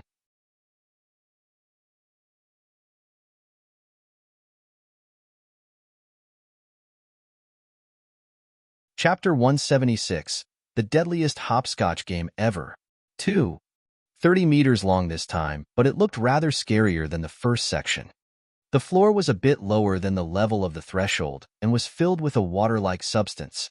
From the scent, Jon realized that this is a flammable substance. On the corners of the room, very small green flames were being kept lit on a few millimeters above the flammable oil surface. This was a clear message. Make the slightest ripple into the oil and get your ass grilled. Jon had a strong urge to cry, but it was already too late. In his life, he regretted giving himself the surname Dare a few times, and this is one of them. Still, he had his reputation to live up to. Jon checked the place again and noticed that the movement sounds from a while ago came from these sections. There were some dwarven spiders behind the walls, but it seemed like they aren't triggered yet. Jon looked up to the ceiling and down on the oily floor and noticed something strange. On the ceiling, there was a map for the sky constellations. The Mage constellation was glowing, then dimmed after a while. The following constellation was the Shadow, then the Steed. With every constellation glowing, some small tiles pop out of the flammable oil pool, and then they go down when another constellation glow, and another set of tiles pop up instead. So you want me to curse out loud, don't you? Is this a sage-level hopscotch? Jon was infuriated. He was walking on the threshold and grinding his teeth, but managed to calm down at the end and started analyzing the constellations. They were going around in an orderly fashion, and nothing seemed to be wrong with them. Each constellation lasted around 10 seconds. Jon started to calculate the tiles he should jump on, and it seemed easier than what it looked like at the beginning. But all his plans went in shambles at the end. The reason? Well, it is pretty simple. The Serpent constellation. The same bloody stars he was born under. The Serpent constellation appeared between the Tower and the Atronach constellations and lasted 5 seconds before the circle went back to order once again. Jon observed the next circle of constellations, and this time, the Serpent appeared between the Lord and the Mage. Oh boy, this is annoying. Jon sat down and kept observing for an hour until he understood that the Serpent constellation was random. A pattern didn't appear even after 30 circles. Jon gave up and tried to focus on the regular constellations until he decided to give it a try. He waited for a constellation when the Serpent appears as early as possible, and his wish came true when it came between the Lover and the Lord constellations. Jon hopped on the nearest tile and jumped as fast and as skillful as he could. There were no feet restrictions this time, so it was a piece of cake, until it happened. Halfway through, Jon couldn't go forward anymore. The tiles on the right side of the room were rather close to each other, but didn't seem to be reaching the second threshold soon. Jon was vexed, so he tried to return before the circle ends. What made the matters worse was that the tiles behind him were getting lesser and lesser until he ran out of foothold. Now with the timer in his mind, he already had 6 seconds for the next circle's first constellation, the Ritual, to come up. Once the timer reached 0, Jon jumped towards the place where he knew that a tile should go up. It was weird, but the tile didn't show up. It didn't come out at all. Jon had the spell Haste on him and looked around with panic to only find that the first constellation this circle was the Serpent. It meant that the Ritual won't come up for the next 5 seconds. Jon was in a great deal of trouble. His vision shook, and he suddenly wanted to quit as soon as possible, but there was no way he could escape. He had no options left. With the power of his body, Jon managed to flip around in the air and succeeded to cast Featherfall 1 meter above the ground. It was a slow fall, but still falling. Jon was descending on the flammable oil just like that, and he had no choice but to give it his all in his dire situation. He burned all his magicka and supplied the Featherfall spell with all the power he could. His falling speed was reduced, but still, was it enough?